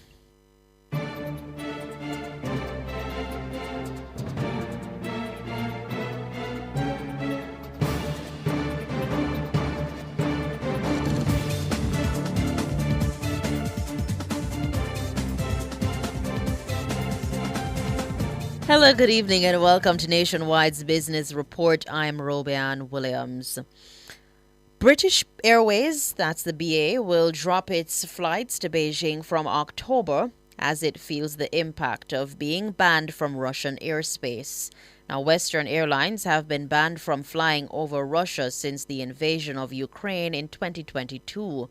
This has forced them to fly longer routes, leading to longer flight times and higher costs, including for fuel and crew.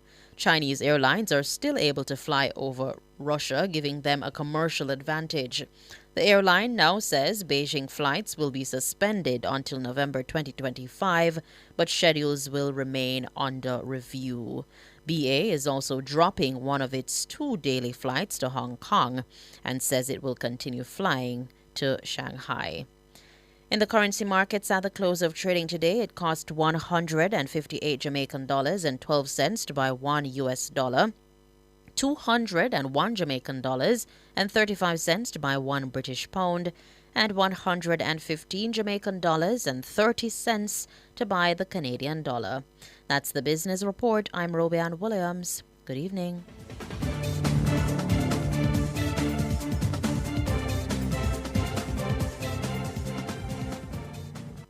Multi-link, access every time, everywhere I go. Multi-link, 24/7 access for me. It's just a win-win when we use multi-link. This card is Jamaican built, yeah. Fast and secure, you can use anywhere. Spend while supporting the economy. Look for the multi-link logo on your card and benefit from Jamaica's largest debit payment network. Multi-link, 24/7 access for me. What would I do without my multi-link? KFC this summer, we a bucket together. Well, I vibe with your crew, yeah, we a stay true, the taste is so good. KFC, bucket on the ends, be the real one. My island, we a world champion. With my KFC, I'm gonna be me, jam rock, celebrate with we. KFC, we a bucket together. When we bucket together, we are as we really are. Enjoy a family 12, party 15, or party 21 bucket. KFC, proud sponsor of Jamaica 60. Together we're our people standing strong. 3 million Jamaicans, let's work as one. Such a course and work with a plan. Proud and tall, let's make the whole world understand. Every Jamaican of the heart of a champion. Such a core, big up with champions. Watch my style, watch my skill, watch my flow. Standing out anywhere where we go. Many goals, many dreams, many strides. All the black, green and gold, are we pride. Proud and tall, let's make the whole world understand. We are strong when we are one. Sagicor, celebrating Jamaican success.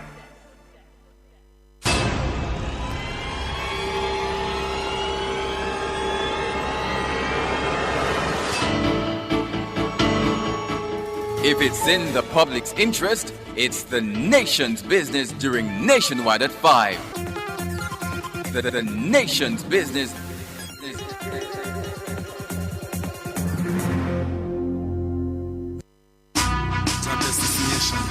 Watch the races at Spirits Expression Sports Lounge in Montego Bay on August 9, 2024 from 12 to 3 p.m. Catch all the action at Shop 44 and 45 Harbor Street Mall. Nationwide 90 FM will have their Special Olympic outside broadcast with panelists George Davis, Juliet Cuthbert-Flynn, Raymond Graham, Trevor Campbell, and Michael Carr. Cheer for your Jamaican athletes in the men and women's relay, women's 400 meters final, men's 400 meters hurdles final, and more. Picture the events on big screens while savoring the delicious food and refreshing drinks from Spirits Expression Sports Lounge. With the lively atmosphere, it's the perfect place to enjoy the thrill of the events with fellow fans. Whether you're a die-hard track and field enthusiast or just looking for a fun hangout spot, Spirit Expression Sports Lounge promises an unforgettable time. So, catch the events at Spirit's Expression Sports Lounge on August 9, 2024 from 12 to 3 p.m. Don't miss out on the action at Shop 44 and 45 Harbor City Mall, Montego Bay. Come for the track and field events, stay for the fun. All this and so much more only on Nationwide 90 FM, the new revolution in media. This broadcast is brought to you by Spirits Expression Sports Lounge. Life is beyond beautiful. I'm Dennis Brooks. I'm Alan Campbell. I'm Floyd Green. And I'm Garth Williams. Catch us on the Jamaican Dads podcast right here on Nationwide 90 FM, Thursdays at 8 p.m. with a repeat on Sundays at 6 p.m. The Jamaican Dads podcast is all about providing men with a healthy, safe, and functional forum to tackle many of the taboo topics that concern our masculinity. Like everyone else out there, we're dads of varying amounts of experience who come from different backgrounds and often view the world differently. We're definitely not perfect, but we're all brethren and we're all committed to this piece of rock called Jamaica. Too often, there are no safe spaces for men to explore the issues which are important to us. Plus, most of the content out there about parenthood is produced by women, for women. So we think it is important that we be the change we want to see. Follow us on YouTube, Facebook, Instagram, and Twitter at Jamaican Dads with a Z. And definitely join us here on Nationwide 90 FM every Thursday at 8 p.m. with a repeat on Sundays at 6 p.m. for the Jamaican Dads podcast. It's a revolution in media. Nation's Business is brought to you by BH Paints. Paint it, love it with BH Paints.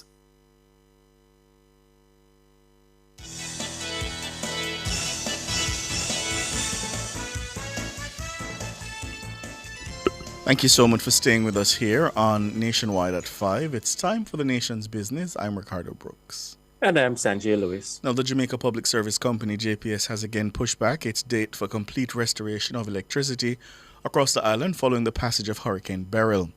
The utility company says it's on track to meet its August 12 deadline for full restoration of electricity to customers in all parishes except St. Elizabeth.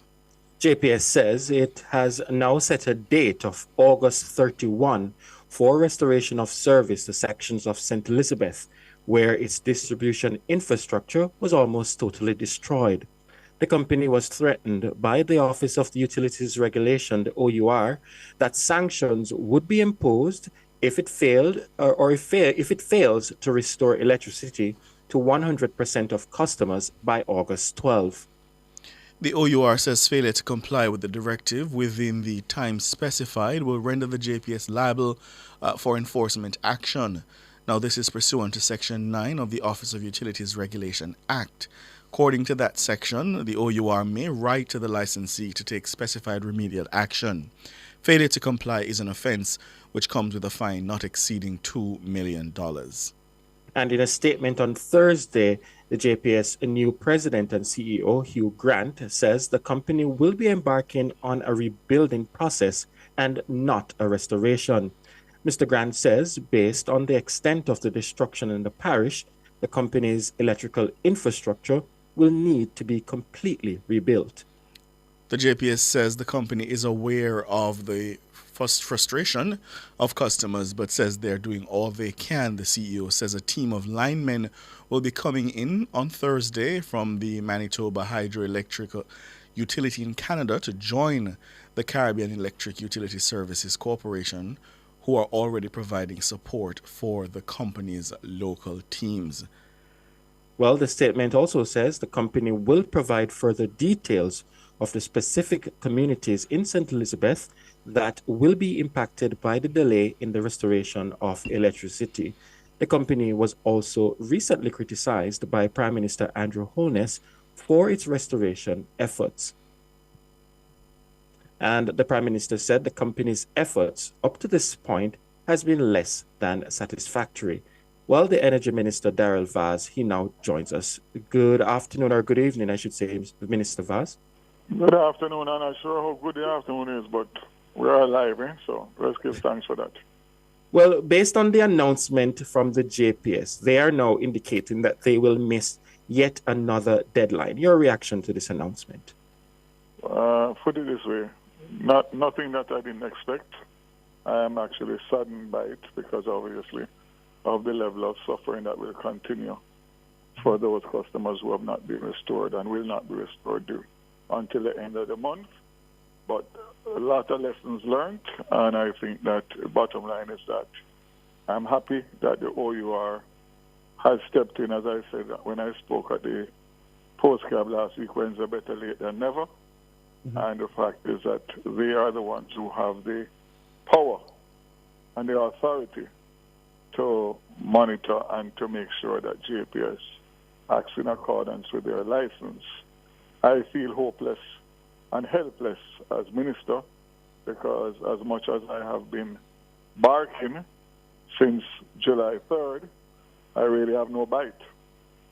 And that is obvious to the JPS based on the fact that the OER is who they respond to.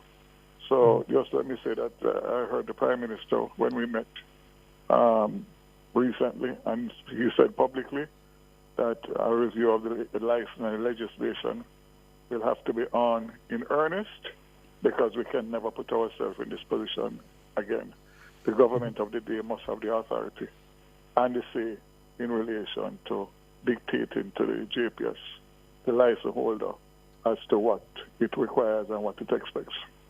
But what do you make of the explanation given, though, by the JPS? Because they have indicated that St. Elizabeth is unique given the level of destruction that took place in that parish, and they're, in essence, rebuilding. Isn't it fair, then, that they would need more time given the destruction that took place in St. Elizabeth? All right, so let's take it let's take it to a twofold approach. Mm-hmm. The question that I would ask, which would be a common sense question, which would be why would they only know now at this late stage in the dying hours when restoration is supposed to happen that the assessment that was done previously either was flawed or it was not at all, because what they're saying now is that it's not a restoration, it's a complete rebuild in certain areas. The fact of the matter is that the poles and the lines have been on the ground for 5 weeks. So that doesn't wash well with me. Secondly, there has been the appointment of a new president and CEO, Mr. Hugh Grant, who just took office on the 1st of August. You'll recall that the chairman was acting in that position and playing two roles during the event of burial. So I suspect that he would have his own management style. He met with him in person with the Prime Minister earlier this week, and had a Zoom call, a conference call with him today with the Prime Minister for him to advise us based on the meeting that we had before of these new timelines, which of course the Prime Minister was not happy about, and neither was I. And the question is, what do they know now that they couldn't have known, even if I gave them 1 week, even if I gave them 2 weeks to do a proper assessment? We're into week 5, going into week 6. So again, bottom line is that they have said what they have said in relation to a total rebuild of their network rather than restoration.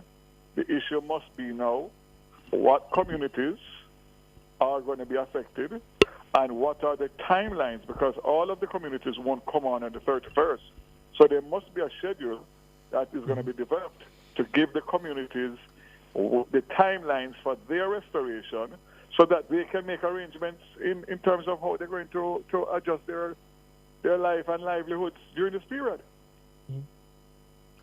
And when you met with the JPS today, and they, I suspect when they brought that news to you, did you ask them those specific questions about the timeline and also what is it that they know now that they didn't know then? So listen, the fact of the matter is that what was told to me today at the Prime Minister was that it was southwest St. Elizabeth, which happens to be MP Floyd Green's area, that they were indicating. And I suggested to them that they should not do it like that, because you're not sure whether all the communities that are going to be affected are within southwest St. Elizabeth. So don't specify a geographic area of southwest. Give the communities fulsome and wholesome that are going to be affected. And I guarantee you that some of them are going to be outside of MP Green's constituency. I have no doubt about it, based on the information that I get on a daily basis from the MPs. I know that there's one particular MP, MP Slowly, that up to yesterday told me 24 communities were still out of light in his constituency, and it's not Southwest St. Elizabeth. So the president accepted that, and I suspect that's what they're gone back to the drawing board. But the fact is that they now that they know, or they have finally come to this realization, they need to publish immediately what communities are going to be fixed for the 12th in St. Elizabeth, so people can breathe a sigh of relief for that. And then also the communities that are not going to be, and what dates are targeted and projected for those. And the OUR must hold them to account. Do you think you've been lied to throughout this process? Well, I don't like to use the word lied. I would just like to say that from my standpoint, my confidence in their timelines. Not to say, and let me put it squarely, not to say they're not hardworking men and women that are burning the night oil in relation to restoration. I see it. I see it on social media. People send me pictures, etc. 12 o'clock, 2 o'clock in the morning. But listen, when you have a disaster, you have to have a disaster response. And I do not believe that JPS, despite the fact that they gave us a hurricane plan for May of this year, actually had in place what was required to transition from normality to disaster to get the restoration in the shortest possible time. They misjudged it, whatever word you want to use. But guess what? As an essential service, we don't have, as a country, that time for misjudgment or miscalculation or whatever you want to classify it as. Once a disaster hits, we need a disaster response. And if that disaster response was in place practically, not in theory, then we wouldn't be having this discussion right now, because they would have brought in the people that they needed to bring in from jump when we suggested it, that they dismissed automatically, right? So it shows definitively a lack of preparation, both in relation to the grid and the maintenance of the grid and the lines and the poles prior to burial, and during burial and after burial.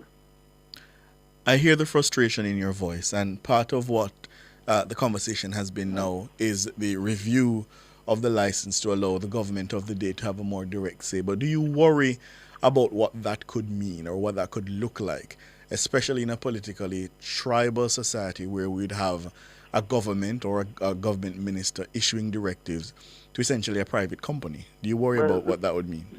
Listen, as far as I'm concerned, I don't know whether or not I will be the minister in the next disaster, whenever that will come. However, what I'm saying is that what I have gone through, I wouldn't wish it on any other minister in the future. Something has to give. It cannot be business as usual. And I must say that the OUR has to step up and play their role. They should have come out earlier they should have come out more strident, because the fact of the matter is that what I was doing is what they should have been doing, because they have the autonomy and the power to do it. And the fact is, their excuse about not wanting to be prejudicial in relation to the fact that they're going to have to do a review after the event, that doesn't help the people, the suffering people. Last week, Wednesday, when I went to postcab on the instructions of cabinet with the OUR, we were down from 25,000 to 20,597 customers not restored. And I'm seeing this morning the OUR issuing a statement that there are 16,000 unrestored customers, which means they have done 4,000 as a round figure in the last 7 days. Mm-hmm. And that is not related specifically to the badly damaged areas of Clarendon, Manchester, St. Elizabeth. That is all island. Again, how can that be if it is that we know exactly where we were and what needed to be done? 4,000, so we're still at 16,000. No wonder that we're going to need to go to August 31st, because some of the areas are more damaged than their initial assessment based on their own admission of having to rebuild a network in parts of St. Elizabeth rather than to restore. So, listen, out of adversity comes opportunity, and we must seize the opportunity to do what we need to do to right the wrongs all across in relation to how this was handled by the JPS, by the OUR, and the government must understand that the license itself needs to be reviewed and the legislation strengthened to give the government of the day the power and the autonomy and the authority to do what they need to do to protect the citizens who they govern. Mm-hmm. Position. I think most reasonable people would agree that the government's response to Hurricane Beryl has been good. The sore point has been this matter of the restoration of electricity, and you know very well that there is a political dimension to that in terms of you use the term all the time, the misery index, and how that affects the political capital of the government. What's your sense in terms of how that's being affected? So there's two things at play, or should I say three. One, the name of the company is Jamaica Public Service, for which the government has a 20% stake. So the government divested the JPS years ago. Two, the fact that people do not know what the OUR stands for. Mm. They're not educated by public education to know the roles and functions of the OUR. So the bottom line is that everybody is looking to the government. Mm-hmm. And the government in this case, based on the regulator and the divestment, the JPS being private for all intents and purposes, the government's arms or hands are tied behind their back. So there's a perception that the government is faltering and the government is failing the people. And that is a reality because of the lack of understanding of what the current structure of JPS is and what the current structure of the OUR in terms of the oversight and independence of the OUR. Mm-hmm. Mm-hmm. So the only thing that I can say is that I have been strident, I've been vocal, and I have been an advocate for the customers of the JPS throughout this entire Beryl saga. Mm-hmm. And I think that is seen and recognized as a genuine and not something that I'm trying to use for political props. The fact of the matter is, as I say, when I go into communities, Beryl never asked which house was Labour and which house was PNP.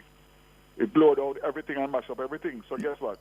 We must deal with it on the same basis of equity and just get into the communities and get them fixed regardless of who they are, who they represent, who represents them, what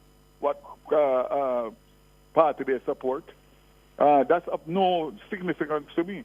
The 16,000 customers need to be restored. And this thing about percentage, when I say it pisses me off, because no percentage of an account at JPS, it's customers.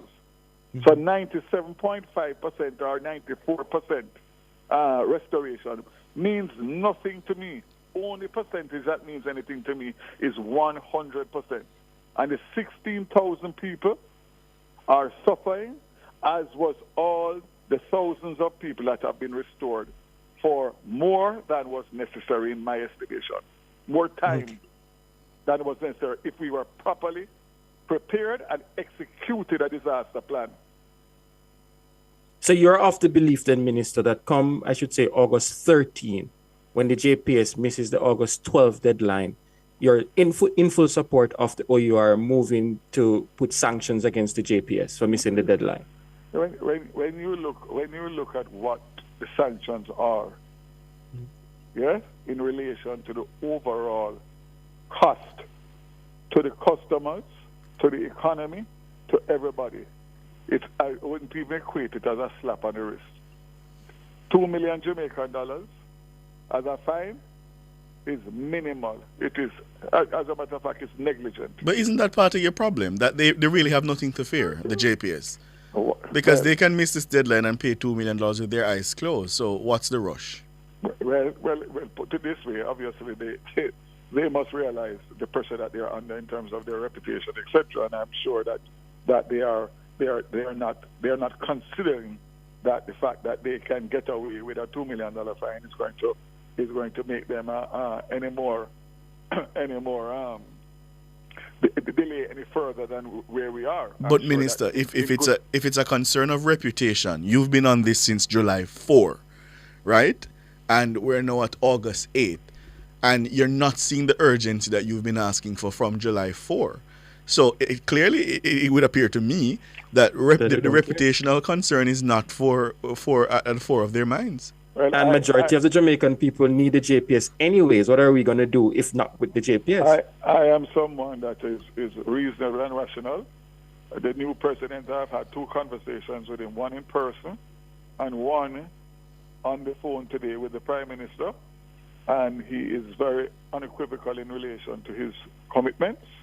He made a commitment to say that he was going to come back to us to tell us, based on the assessment in St. Elizabeth, what the situation was. He did so in fairness to him, and he has given a commitment for the August the 12th for all the areas other than the areas in St. Elizabeth that are going to be named hopefully tomorrow, and basically has given the Prime Minister and myself a commitment that August 31st is the outside date, meaning that it will not go past August 31st.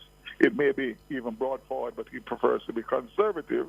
And as a new kid on the block, as I said to him, I can either commiserate with him or I can wish him well.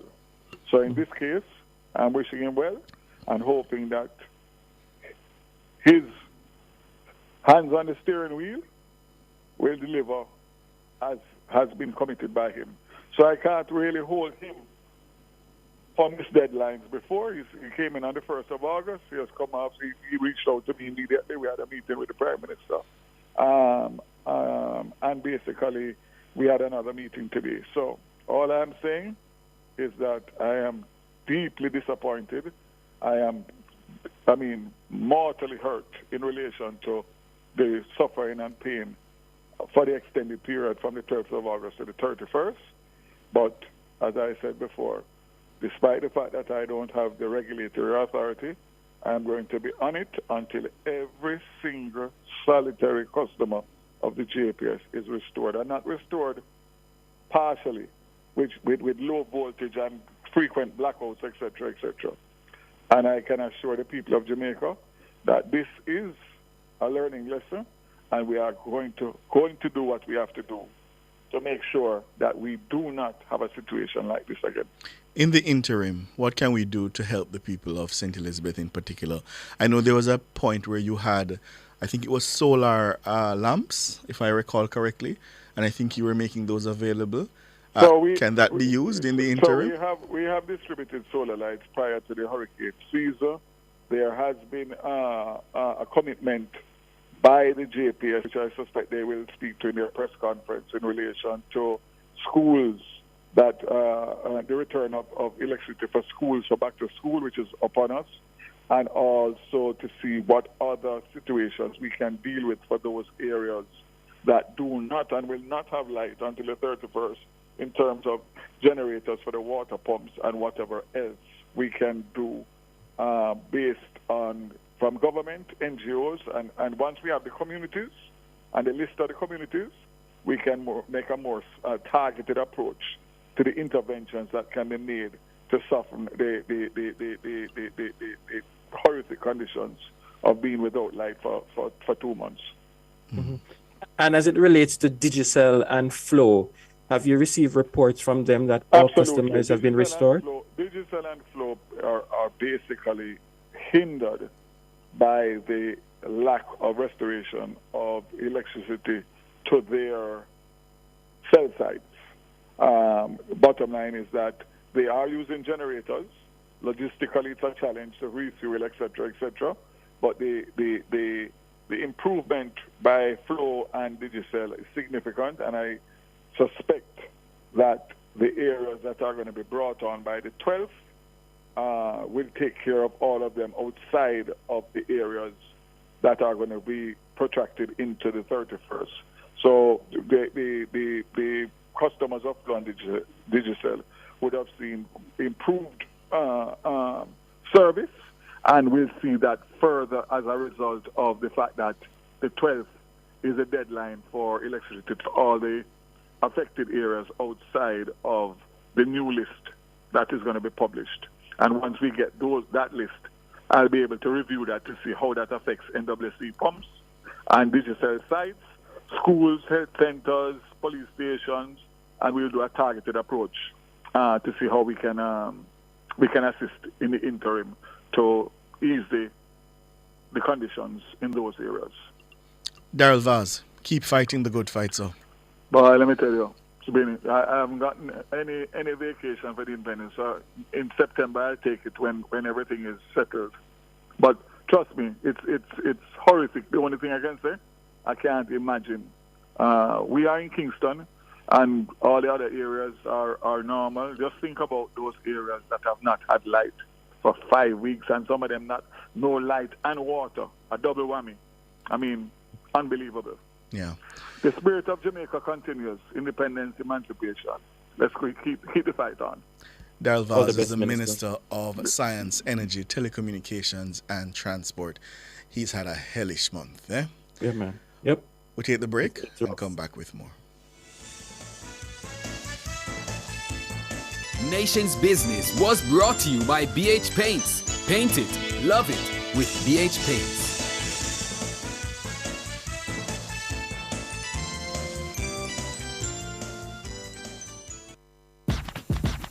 Energize your life the right way with DBJ. Yeah, you must can save enough energy solution. Choose one today for your house or your business. Money I go save. Yeah, DBJ.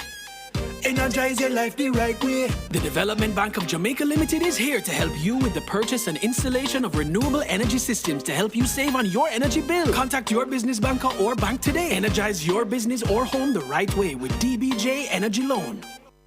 KFC this summer, we a bucket together. Well, I vibe with your crew, yeah, we a stay true, the taste is so good. KFC, bucket on the ends with the real one. My island, we a world champion with my KFC. I'm gonna be me, Jam Rock, celebrate with we. KFC, we a bucket together. When we bucket together, we are as we really are. Enjoy a family 12, party 15, or party 21 bucket. KFC, proud sponsor of Jamaica 60. We've been a part of everyday Jamaican life for over 25 years. From paydays to birthdays, unexpected emergencies to anniversary celebrations, the supermarket checkout line, or paying a bill or taxes on time. Our fast, secure debit network provides reliable service so you can always depend on Multilink. Jamaican and proud, fast, secure, everywhere. Hi everyone, let's talk granting aid. Eligible targeted loan applicants may receive a non-repayable granting aid of $60,000. These funds can be used for school-related expenses such as traveling, buying food, housing, or purchasing a laptop, for example. Eligibility is determined by financial circumstances and the availability of grants. Apply early at slbja.com and be one of 4,200 beneficiaries of our granting aid. We all have a champion spirit, a uniquely Jamaican spirit. We think the unthinkable and reach for the unreachable. The steady pulse of greatness beats in us all. As powerful as we are, there comes a time when everybody needs a strength. Something to take you over that last hurdle and across the finish line. Your moment is now. Unstoppable with NCB.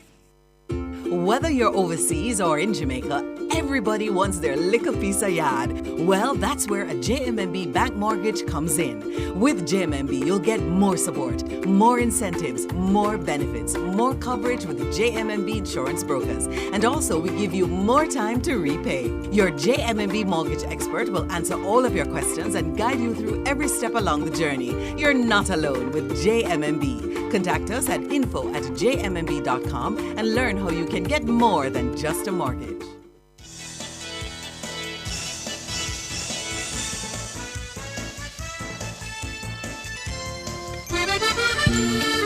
Paris Connection with Wayne Walker is brought to you by the Sagicor Group. Out of many, one pulse.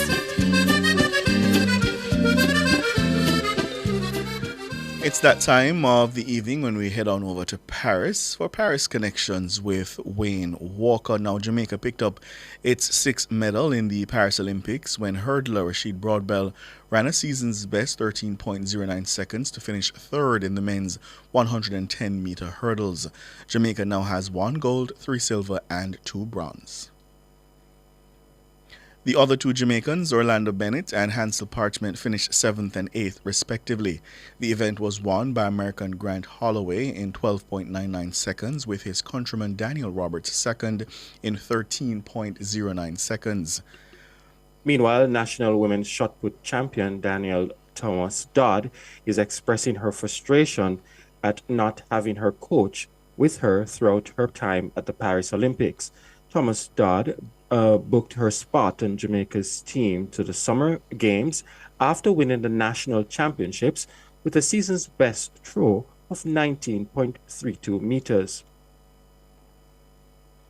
And she produced a throw of 18.12 meters, which placed her 13th overall.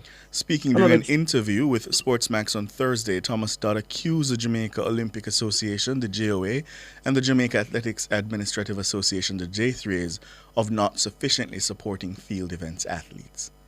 So you're talking about 365 days of training just gone down the drain because I didn't have my coach for 2.5 weeks while being here. So it is definitely very frustrating. I think it's something that I definitely have to sit and reflect on and moving forward as to, what will be definitely best for me and my mental health, because I cannot do this anymore. It's very frustrating dealing with JOA and J3s because these people don't care about field events in Jamaica. And if they did, they would make sure that we have everything we need to make us comfortable, because my coach is not just a part of my training process. He's a very crucial part of my warm-up and getting ready for preparations, and I didn't have him for 2.5 weeks.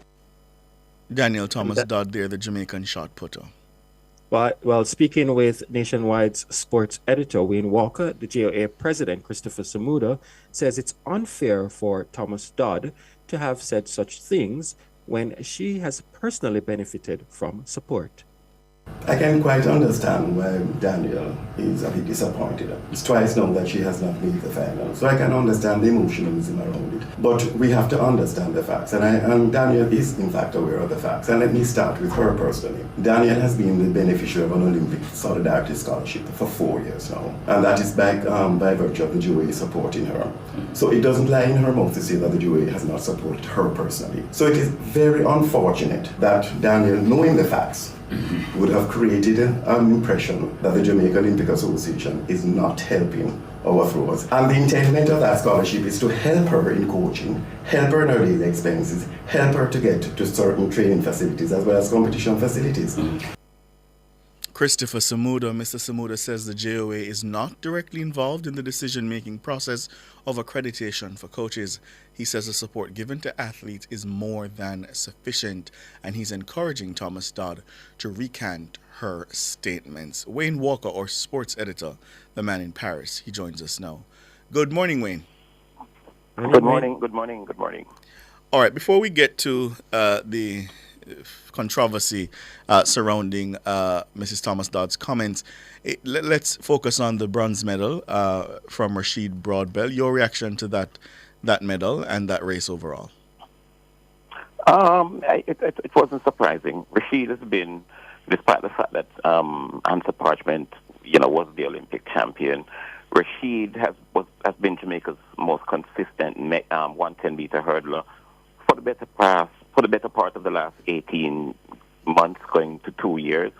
And so if you were going to pick one person from Jamaica of the three to win a medal, it would have been Rashid Broadbell. Yes, he was called upon to come back literally from the dead in his two rounds leading into the final, especially the opening round when he was about fifth with 30 meters to go, and he fought back gallantly to book his spot. And with each round, he got better. And so in the final, if you were going to pick one Jamaican to get a medal, it would have been him. And as it turned out, he just missed the silver medal by a whisker. Daniel Roberts almost just literally diving over the line after Grant Holloway dismissed a quality field to win Olympic gold at last. Mm-hmm. And Wayne, much has been said about the failure of the men to qualify for the 4x1 100-meter hurdles.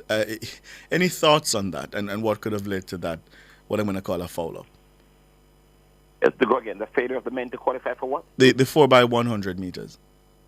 Oh, the 4x100 meters. I don't know. The 4x100 meters, just like any relay, you've got to be very careful. Things have got to be smooth to make sure that you get the stick around in the most efficient and the quickest way possible.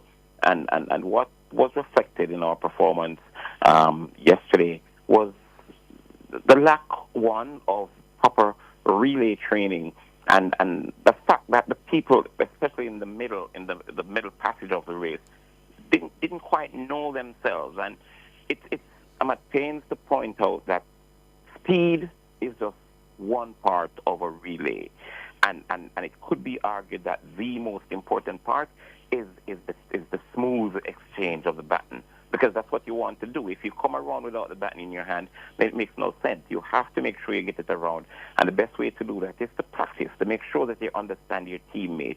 And the Jamaican team didn't quite do that well enough, and that's the reason they're in the position they're in at the moment. Mm-hmm. Is it that, though, Wayne, that they did not have sufficient time to practice the baton passage that they have to do, and that may have contributed to what we saw?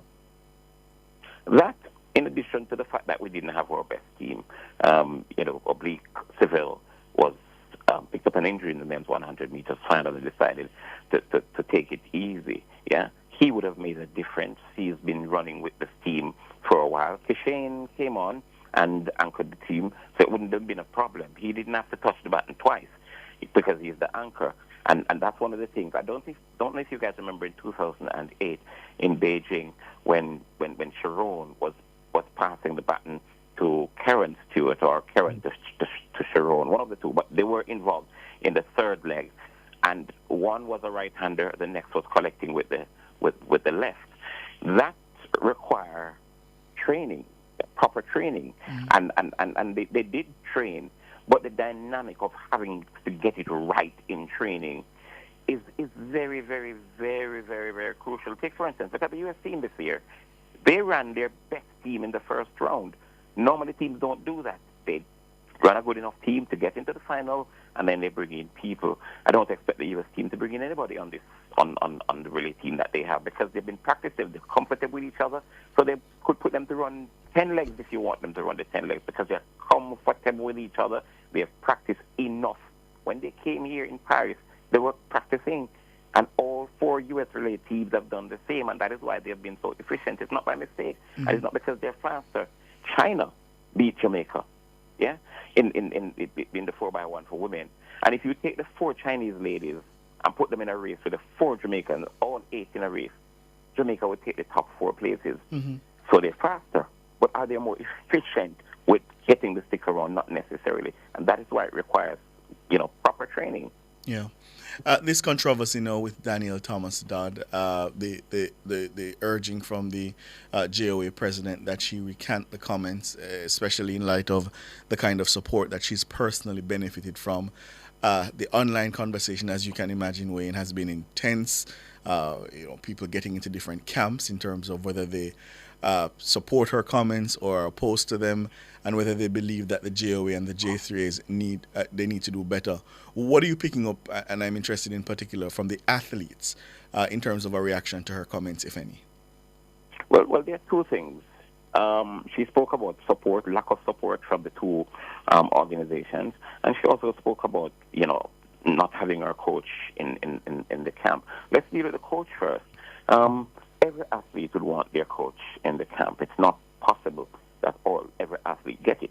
So the question is, how do you determine which athlete gets their coach in the camp? And another question is, was her coach, the name of her coach, sent up for accreditation? Only the J3s can answer that, because what the JOA does is to act on what the J3s give them, because athletics is run by the J3s. The JOA is the overarching body for the sport, and so they get the different lists and names from the different associations, and then they accredit as they see fit. Of course, they have a number that they can go over.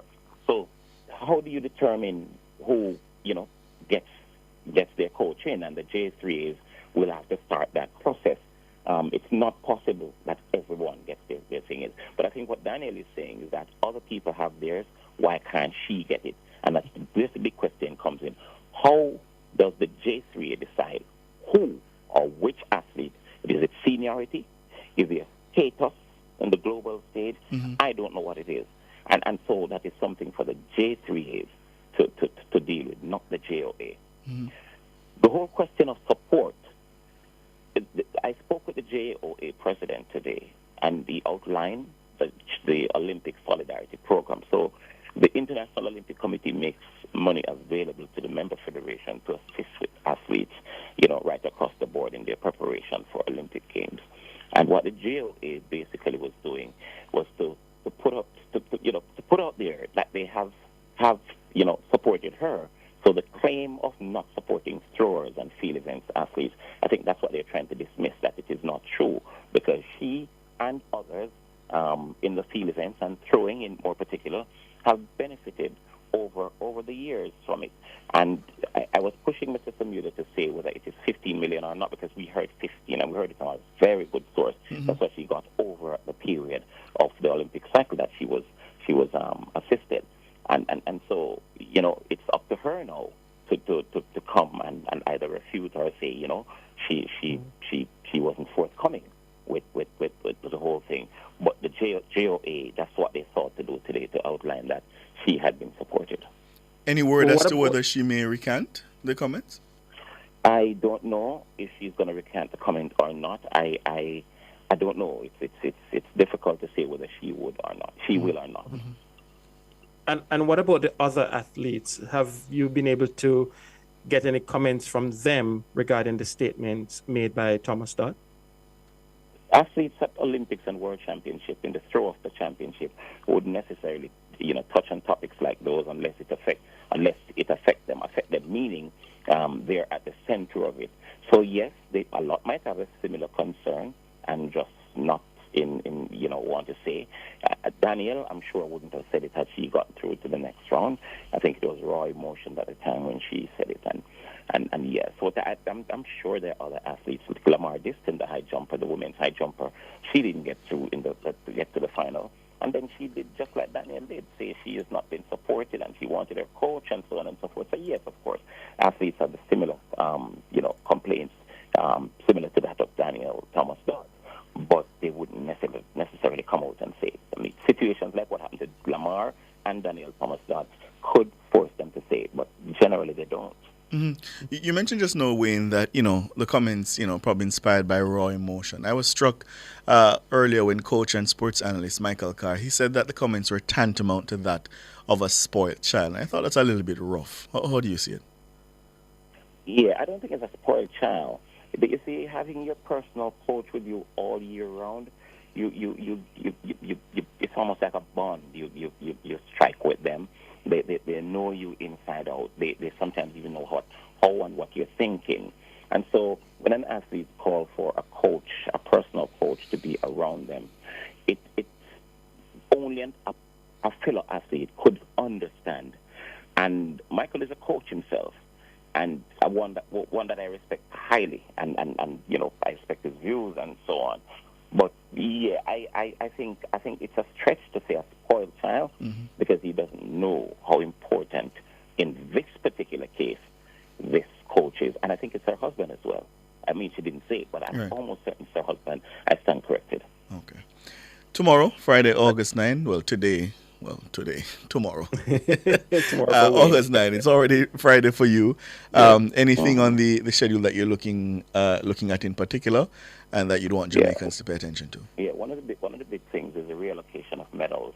There are 3 Jamaicans who will be getting medals from past Olympic Games that they didn't get at the time because of one reason or another. And that one reason or another, more prominently, is athletes finishing before them with it, who were subsequently accused of drug use. And so, tomorrow will be their big day. Some of them, two Olympics are removed, some 3. Khalees Spencer is going to get her medal. She's one of them. She was out today, making sure that tomorrow, her big day, it's going to be at the Eiffel Tower. I think it's 1:30 later today. And so that's going to be a big day. And the JOA is planning on making sure that what they missed out on the occasion that they performed at the Olympic Games, that they get it. So they're going to try to put something specially for them. So that's going to be the big thing away from the track. At the stadium itself, Jamaica, they're going to be in several events, and of course looking to top to get more medals. Akira Nugent and Daniel Williams and Janique Brown, they're in the 100 meters hurdles, and we're looking forward to that as well. Akira Nugent was one of those who I believe has what it takes to win it, and I think if she puts it together well, she could. The 4x400 meters heat will go off in Jamaica, 3:40, and of course Jamaica is in that one because the men's team didn't make it. The women's team is a powerful one, and one that could get on the podium.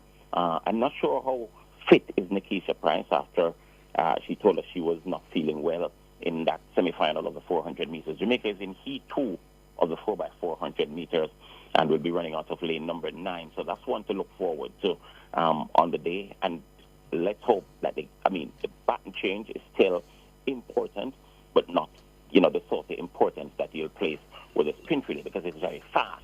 The 400 meters relay is not that quick, so they're able to get away with it. The 100-meter semi-final for women, as I mentioned, that would be at 12:05 here in Paris. Right about, what is that? Maybe 5 o'clock in the morning for Jamaica, yeah. So we're looking forward to that. And the morning session will close with the women's javelin throw. But later on in the afternoon, the 4x400 meters for women's semi-final. So they come back at 9:30, 7:30 local time, which is 12:30 Jamaica time. There's also the 4x100 meter, 400 meters women's final, yeah. And then, of course, they close out the day with the 400 meters hurdles final for men, where Jamaica's Rashawn Clark will go for a medal. So that's what the day looks like for Jamaica as far as action in the Stade de France is concerned. All right. Yeah. And we'll be watching Wayne Walker. Thank you so much. Get some rest. All right. Take care. All right. All the best. Nationwide sports editor there, Wayne Walker, over there in Paris. After the break, time for your calls, 630-937-124, 618-8255. Paris Connection with Wayne Walker was brought to you by the Sagicor Group. Out of many, one pulse. KFC this summer, we a bucket together. Well, I vibe with your crew, yeah, we a stay true, the taste is so good. KFC, bucket on the ends with the real one. My island, we a world champion with my KFC. I'm gonna be me, jam rock, celebrate with we. KFC, we a bucket together. When we bucket together, we are as we really are. Enjoy a family 12, party 15, or party 21 bucket. KFC, proud sponsor of Jamaica 60. How are you thing? Pure water we drink. Me say a pure vibe when we touching at the street. A pure water we a drink. A pure fun, pure dance and take. Right now. A pure water we a drink. I could have room temperature. Give me one more. Give me the summer hot and chilled one outdoor. Crisp and refreshing. We know that for sure. The water we drink is pure. Everybody know. Hey, hey. Refreshing and nice. Hey, hey. The best water you can find. Pure water we drink. Together we're all people standing strong. 3 million Jamaicans, let's work as one. Such a course and work with a plan. Proud and tall, let's make the whole world understand. Every Jamaican have the heart of a champion. Such a core, big up with champions. Watch my style, watch my skill, watch my flow. Standing out anywhere where we go. Many goals, many dreams, many strides. On the black, green and gold, are we pride. Proud and tall, let's make the whole world understand. We are strong when we are one, when we are one. Sagicor, celebrating Jamaican success. Looking for your dream property? Look no further than Century 21 Heath-Ho Properties. Whether you're seeking a beachfront escape, a cozy family home, or a lucrative investment property, our expert agents are here to help you every step of the way. With Century 21, you get the experience and dedication of a global brand right here in the heart of paradise. Visit us at century21jm.com or call 876-969-2100 today. Century 21 Heath-Ho Properties. Everything real estate. I only have Hanes. Make yourself comfortable in authentic Hanes underwear. Nothing beats the never out of style ultra soft 100% premium cotton Hanes underwear. Hanes Comfort Fit V, crew neck and A shirts, absorbent Hanes socks, Comfort Flex Hanes boxer briefs for men, and stylish itch-free Hanes underwear for women and kids. Make yourself comfortable this holiday season, inside, out, and underneath with Hanes underwear for that cool all-day comfort everyone deserves. I only have Hanes for you.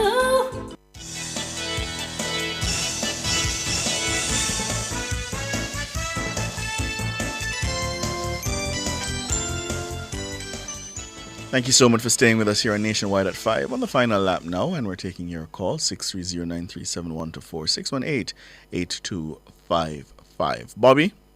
Yes, good evening, Ricardo. Good evening. Good evening to, well, I can't remember his name. Sanjay. Oh, Sanjay, yes. Good evening. Good evening. Yes, first, what is happening in Paris to some of our athletes, you have to just have faith and pray for them. You know, you remember the story when Jesus called Peter out of the boat to walk on the water and come to him. Mm-hmm. And because Peter took his eyes off him, he began Started to to sink. doubt, he sank, yes. Right, so it seems like Jesus is calling us now out of the boat. So we have to just keep our eyes on him and continue to praying for our athletes. And with Daniel Ironsdad, Thomas Dodd.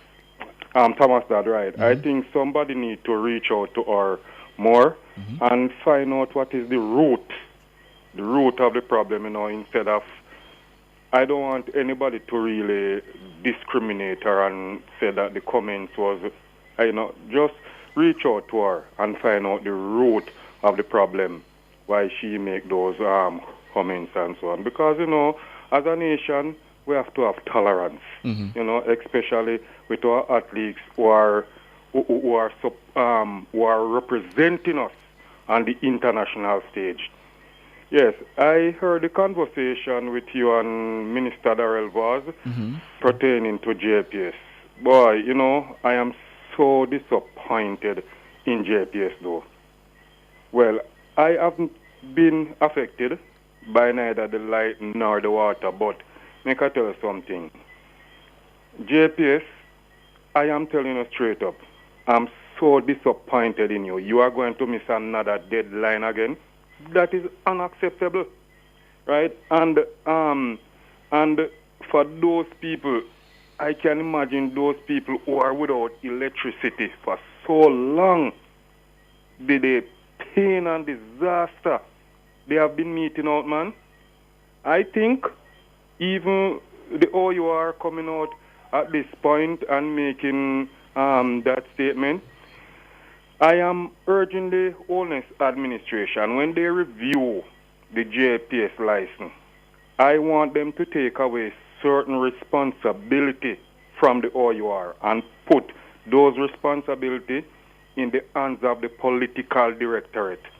Like, for example, when anytime there is a disaster and the JPS equipment are damaged, we see something extra on our bill because they want us to help them foot the bill to repair their equipment that was damaged in any disaster. And the amount of increase that they have been asking for within the space of 1 year, I want them to remove that out of the hands of the OUR, put it in the hands of the political directorate. JPS must not get, must only get increased once per year, right? I don't think though, Bobby, that they can use that, because remember that's why the disaster fund was created, so that they can draw down to get support in the event of a disaster, which they have done.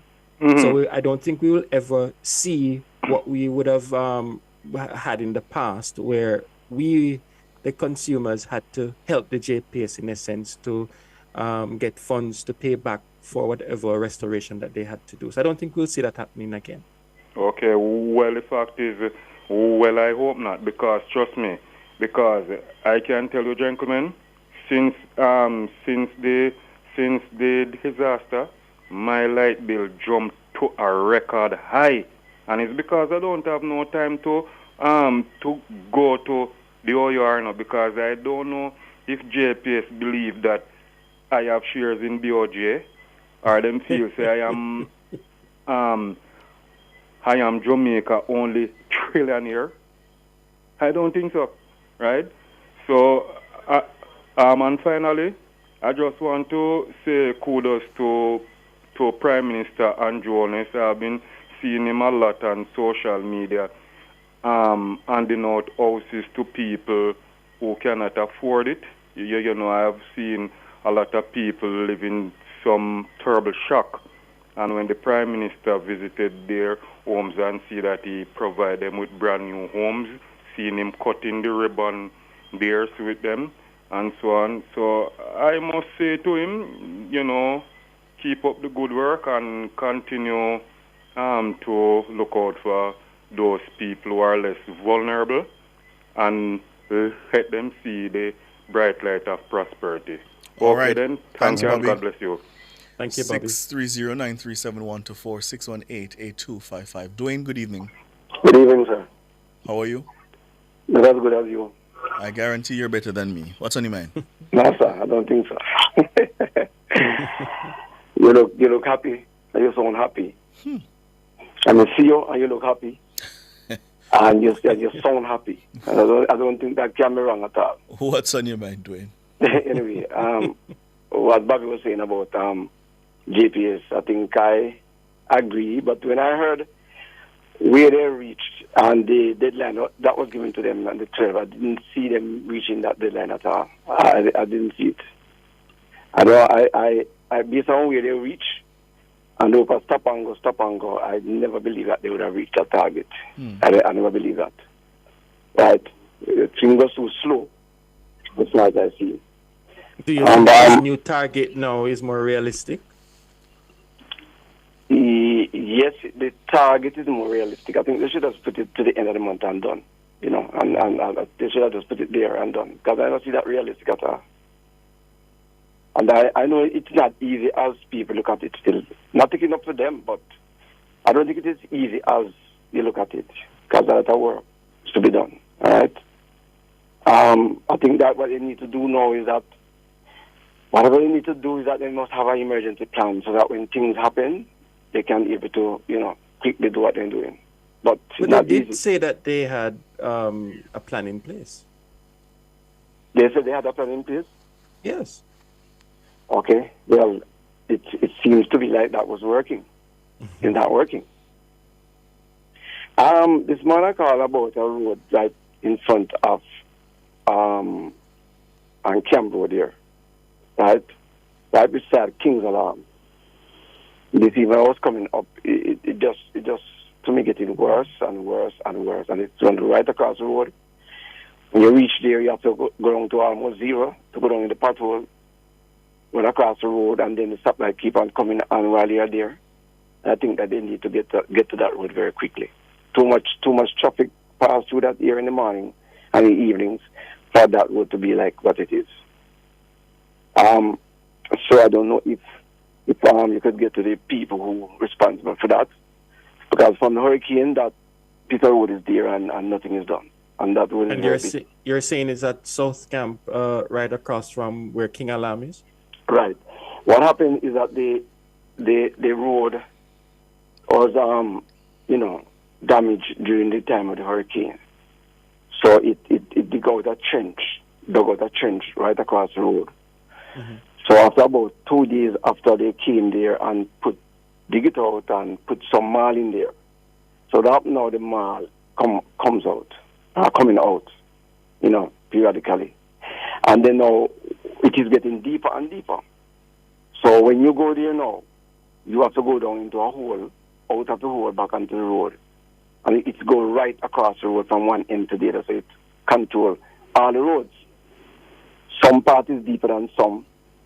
And it is too terrible, man. I think that they need to get... This is not a parochial road, this is a main road. And I think that they need to move at it with alacrity. One more point before I go. In terms of the lady that made a point about not getting the funding, maybe you could help me understand. I know that's not easy on their part, and you're representing your country. But is it that these people want the government to... I don't really care about whether it be Andrew Willis or any government at all, but is that the government must put all the bill? Because I heard the man from China was saying that they need to get them to pay for their every bill, hotel bill, massage therapy, everything, food, nutrition. How will the government be able, and the government will be able in the Caribbean especially to do that? I get the impression though that what she meant is it relating to the development of the sport and support in the area of what they're doing, not so much to pay like the bills that you're speaking of. And Wayne alluded to it that the Olympics Association, they would send money to the local association to support the development. So I suspect that's the area that she was making mention to, and not so much of what you're speaking of. Okay. But when you look at the whole thing though, and you listen to the commentary from Wayne and whosoever is there, right? Whether it be TV or through the radio, I something gonna miss, something different gonna miss in France. Something not right. And remember also, support is more than just funding, There are other things involved when individuals talk about support for a sport that they're doing. So it's not only funding. Yes, I agree, and I understood that too. But I'm just saying that something, I don't know if you see, but there's something lacking. And I guess that when they come home, some report, some thing need to be made and people find out why all these just pay miss up. Nothing seems to be going. Look at the lackluster performance with the 4x1 this morning, man. Mm-hmm. Is that if they were going to run? Something was wrong. Is that the Jamaican team that we know about? When you go to Jamaican, when you go to Crossroad, you go to Tree Man, you go to Harper Tree, you go to certain square TVs there, people get hyped up and, all kind of thing to watch. Or, something wrong. All right, Dwayne. Thanks for the call. 630-937-124, 618-8255. Richard, good evening. Good evening, gentlemen. Hi, Andre, my thing here, the award that should be going to Bounty Killer and Beanie Man, and then there's a commotion about the opposition leader. So he was the one who made the recommendation. Is it something that I've never heard of that before, been put into the public domain? But is that necessary for him to come out and do something like that, or would you call it an ethics violation? I don't think it's a violation of ethics. But when every year individuals can recommend individuals to get an award, a national award, and it goes before a committee, and then they decide on that. So I think what the opposition leader was indicating is that he was the one that made the recommendation and submitted the recommendation to the committee for them to decide on. Yes, but I don't know. But my major contention is what I call it, but I'm looking forward for the rest of the year to see some high bills from JPS. Why? And I'm talking from experience. Yes, because I had experience with them where my meter was out for 4 months. They refused to come and change it. And when they do change it, my bill moved from 10,000, 11,000 up to 29,000. They can't explain to me all know why my bill jumped when the next read bill came to 7,000 plus. So it is a company that you can't trust. Is it though? Which one of the meters you have? You have the they did put the digital meter. No, yeah, but it was the other irregular. But when I asked him to check my record coming down, my bill never go beyond $10,000. Over when my family from abroad come down, they go up to 10,000. Always in the 6,000 region. So I'm at a loss, and this is one of the reasons why they cannot be trusted. I had another property where in March, they said they put on the meter, the light, the 1st of March. It didn't happen until the 22nd of March, and then they charged me estimated bill of over $9,000. And when the read bill came, I paid $200 plus because there was nobody living on the property. So this is how they're exploiting us. So I'm expecting to see high bills. And the OUR, total waste of time. I can tell you that. The CAC, total waste of time. I don't know why we have them. Only wasting taxpayers' money to pay them. Because I'm talking from personal experience. Sometimes you call, it takes you half an hour before somebody answers the phone. And when you tell them your problem, they wrote to JPS or Flow, and then they tell you back what Flow said or JPS, and then sometimes they don't even call you back and tell you anything. This is something that I have experienced. So when I say this, I'm not saying because I hear somebody say it. It's happened to me. All right, Richard. Have a good evening. Yeah, man. Well, Nationwide 90 FM will have their special Olympic outside broadcast with panelists George Davis, Juliet Cuthbert-Flynn, Raymond Graham, and Trevor Campbell, along with Michael Carr, cheer for our Jamaican athletes in the women's 4x100 meter relay, the men's 400 meter hurdles final, and more. We want to picture the event on big screens while savoring the delicious food and refreshing drinks from Spirits Expression Sports Lounge.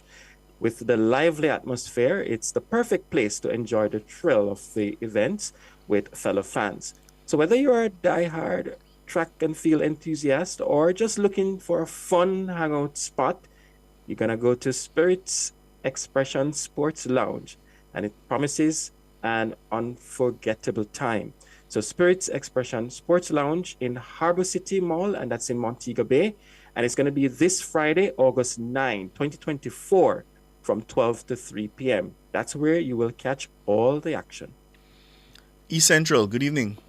Good evening. Wagwan, Mr. Ricardo. Wagwan, Chaji. Sanjay, I think you're Chaji. Yes. I'm your Chaji? Yes. Yes, sorry. How you doing? Good man. Well, Mr. Ricardo, me see some of the YouTubers comments them there I look through. Some of them say, me can't get some of the happy liberator to call in. Bad God. I'll be a sad liberator call. Yeah. Yeah. Who you call this at Labor Right Car? Kurt Buchanan, Wagwan. Sabili, Wagwan. Full disclosure, PB, Doing Wagwan. that easy essentially but people in program again shout out by YouTubers them. These people are my people, you know, Mr. Oh, I Ricardo. see. They keep me daily active, Okay. you know. I see. So they always text the nice things, they text the bad things. So me have to keep them alive and active. But I haven't seen Arlene Rowe in a while, Mr. Ricardo. I think Miss Arlene Rowe. I saw her is comment. that- I think I saw her comment earlier Oh, I never when saw Minister it because Vaz was on, if I'm not I mistaken. never paid Jean little early. So Miss Arlene Rowe, I always like your comments. I wanted to see you because I know you're since I easy. haven't seen you for a while. No, Mr. Ricardo, if they not see me, they ask me to, you know. Okay. Oh. Yeah, man. PB asking how you doing. I'm okay. Okay. PB, I my roast breadfruit, PB. Well, you wanna tell your body eating them big heavy food at 9 hours a night. No, Mr. Ricardo, I not eat already. I eat from 2 o'clock already. I eat rice and chicken from 2 o'clock. Okay. Fruits with tomorrow breakfast. Okay. Yeah. So where you gonna eat the roast breadfruit with tomorrow for breakfast? I have some, I have some ackee in the fridge already, so I go get up some saltfish. Okay, I can saltfish and roast breadfruit. That's not bad. That's Yeah. not bad. And maybe not tell Dana say more I can saltfish and no she and books not get it for me yet. Alright, don't worry about that. Ricardo, I got text you said this evening and charge you, you know. All right. Oh. Okay. Yeah, Ricardo, Miss Michaels did say, oh, he never get a chance to talk to Essential, no, and he will want to talk to Essential, no, because the line did bad when me a call from where the evening. Ruby don't start it. He said he never, Mr. Michaels never get a chance to talk to him, but me I text you Trent this evening. You always been at the court. There was 12 points in terms of the freedom. Sorry, start the question again. I didn't hear that. You said what now? There was 12 points in terms of the freedoms of Vibes Cartel. I would like to break down on the first. I would like to break down on the first general point about the availability of witness. How that part did happen in terms of the availability of witness, or you safeguard evidence, and how it is like in terms of evidence not being protected. Right. So during the hearing, the three judges had questioned the prosecution about the availability of the original witnesses, because obviously if there was going to be a retrial, then those people would have to be called again to give their testimony. The prosecution did provide affidavits about the availability of witnesses, but in the end, it came out, I think they said only, I don't want to say the number, I think 14 is what's in my mind, but I may be wrong on that. But the point is they didn't have all the witnesses. Didn't have all the witnesses. They also didn't have all the exhibits, which would have been presented at the original trial. So obviously, in balancing the interests of justice, the judges said, well, if you don't have the original witnesses, all of them, and you don't have all the original exhibits, then that obviously poses a problem. Okay.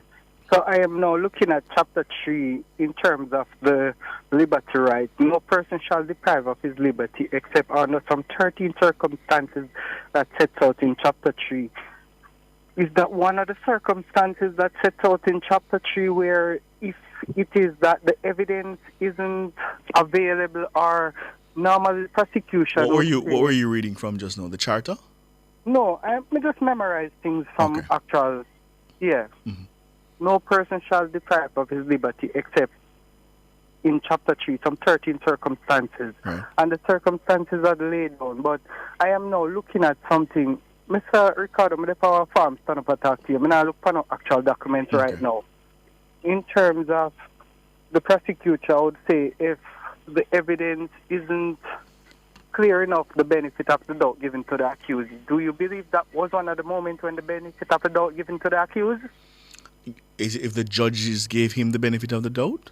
No, the prosecutor normally say if a credible case has not been met, then the benefit of the doubt given to the accused. Is this one of the... No, but remember the prosecution was convinced that it could mount a successful, or certainly could mount a prosecution again. So it was arguing for a retrial. So it wasn't giving any benefit of the doubt. It had not conceded that it could not mount that. So do you believe that with those insufficient evidence and evidence couldn't present, they could mount a successful prosecution? If I believe it personally? Well, yeah. They clearly were convinced, because that's why they were making the argument for it to go back to retrial. after making that argument and you see that the evidence isn't clear, that would be insufficient evidence, and the Constitution says if a credible case has not been met, then the benefit of the doubt must be given to the accused, and it also says what is credible should be able to stand up in a court of law or Right, any but I reasonable don't. justified tribunal. But I don't know that question of credible evidence would come into play because we never got to see the retrial to see whether what they had in a new trial would meet that threshold. Which again is perhaps why the judges did not order a retrial, because they did not believe that the burden had been met by the prosecution to prove that they could mount a successful prosecution. Because I was going to put you in a spot, although you aren't an attorney, but I would like to put you in a spot. Can I put you in a spot? If you're going to ask me about, what's the question? If I can't answer, I'll tell you I can't answer. All right. Based on King Counsel Peter Knox had said, if it is that the conviction is unsafe, don't free them. As a defense attorney, would you accept that line of argument? I'm not a defense attorney, so I couldn't answer that. I'm not a defense attorney, so I couldn't answer that. Tell Mr. Michael someone talk TV here. All right. All right, East Central. All right. Yeah, man. Have a good one. Thank you. Alric, good evening. Good evening, guys. How are you doing? All right, how are you? Good. All right. Ricardo, I can empathize with Miss Dad. Yes. I think our statement might be a little harsh. Uh-huh. But it's not the first time you're hearing that sort of conversation from athletes. Yes, that is true. I've heard it before. And the JOA and the J3A in Jamaica. You see what happened to Clooney? Mm-hmm. Right. They make too much mistakes with other things, and to me, up to 3 weeks before the Olympics, the JOA and the J3A was at risk about certain things. And if you notice, at the Olympics or in a major sport, especially the throwers, the field events people, as soon as they make one throw or one drop, they run over to their coaches, you know. Yes, I've been noticing that. Yes. Coach for 2.5 weeks. That's a major blow to her, you know, man. So she got frustrated, Ricardo and Sean. You see, she might have said something like harsh, but you have to look at the international picture and how close they are to their coaches. Their coaches to them just is everything in the world, you know. You hear them talk about them coach. Mm-hmm. So, you know, I'm a little worried. I don't know how many coaches we can have in the place. What is the rules and regulations? And I think your panelist, who is a coach who says she acting like a spoiled child, I don't believe it. I can't accept that from him. I think he could have been a little more kind to the young lady. All right. Hear you, Alric. And it's Sanjay. You hear, not Sean. Oh, Jesus. The callers. Ay. Dana? Still await for the Akan Saltfish. I can't believe the entire weekend you're gonna get the Akan Saltfish, Ricardo. You know, you see the injustice of the situation, Sanjay. And it's from when me asked him last week. No, earlier this you're week. gonna have to cook that one. No. Me think Bugs and Dana must deal with it for me. Oh. Or only curry chicken you can cook? No, you know, I've actually perfected stew peas. Oh? Yes. Baked chicken.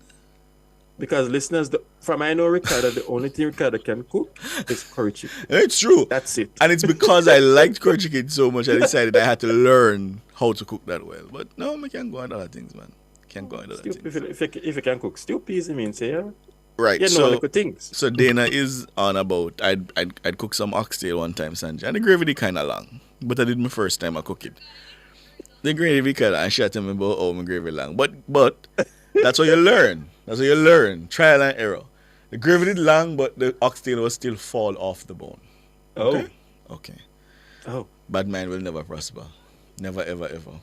Well, the only thing that I know you can cook and have tasted is the curry chicken. I can't speak for anything else. I can't cook other things, man. I've perfected the other things. I have perfectly done that thing. May I cook some curry chicken and give you dinner? I gonna say it gonna change your life. It gonna change your life. May I tell you say it gonna change your life?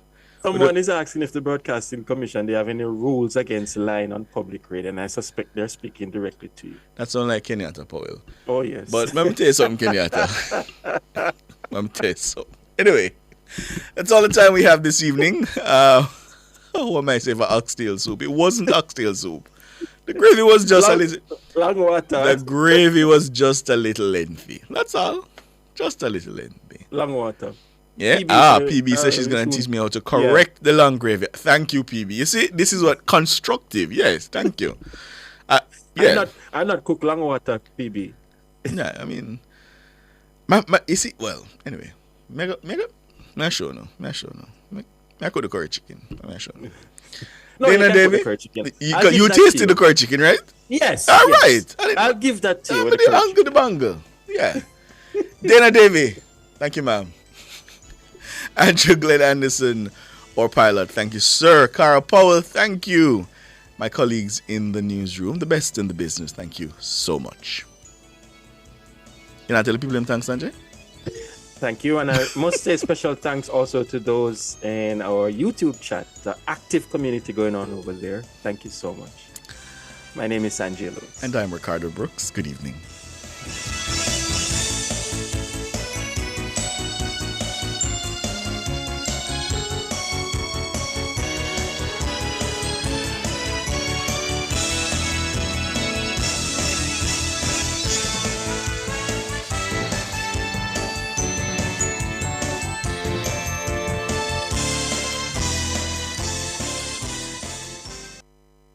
KFC this summer, we a bucket together. Well, I vibe with your crew, yeah, we a stay true the face this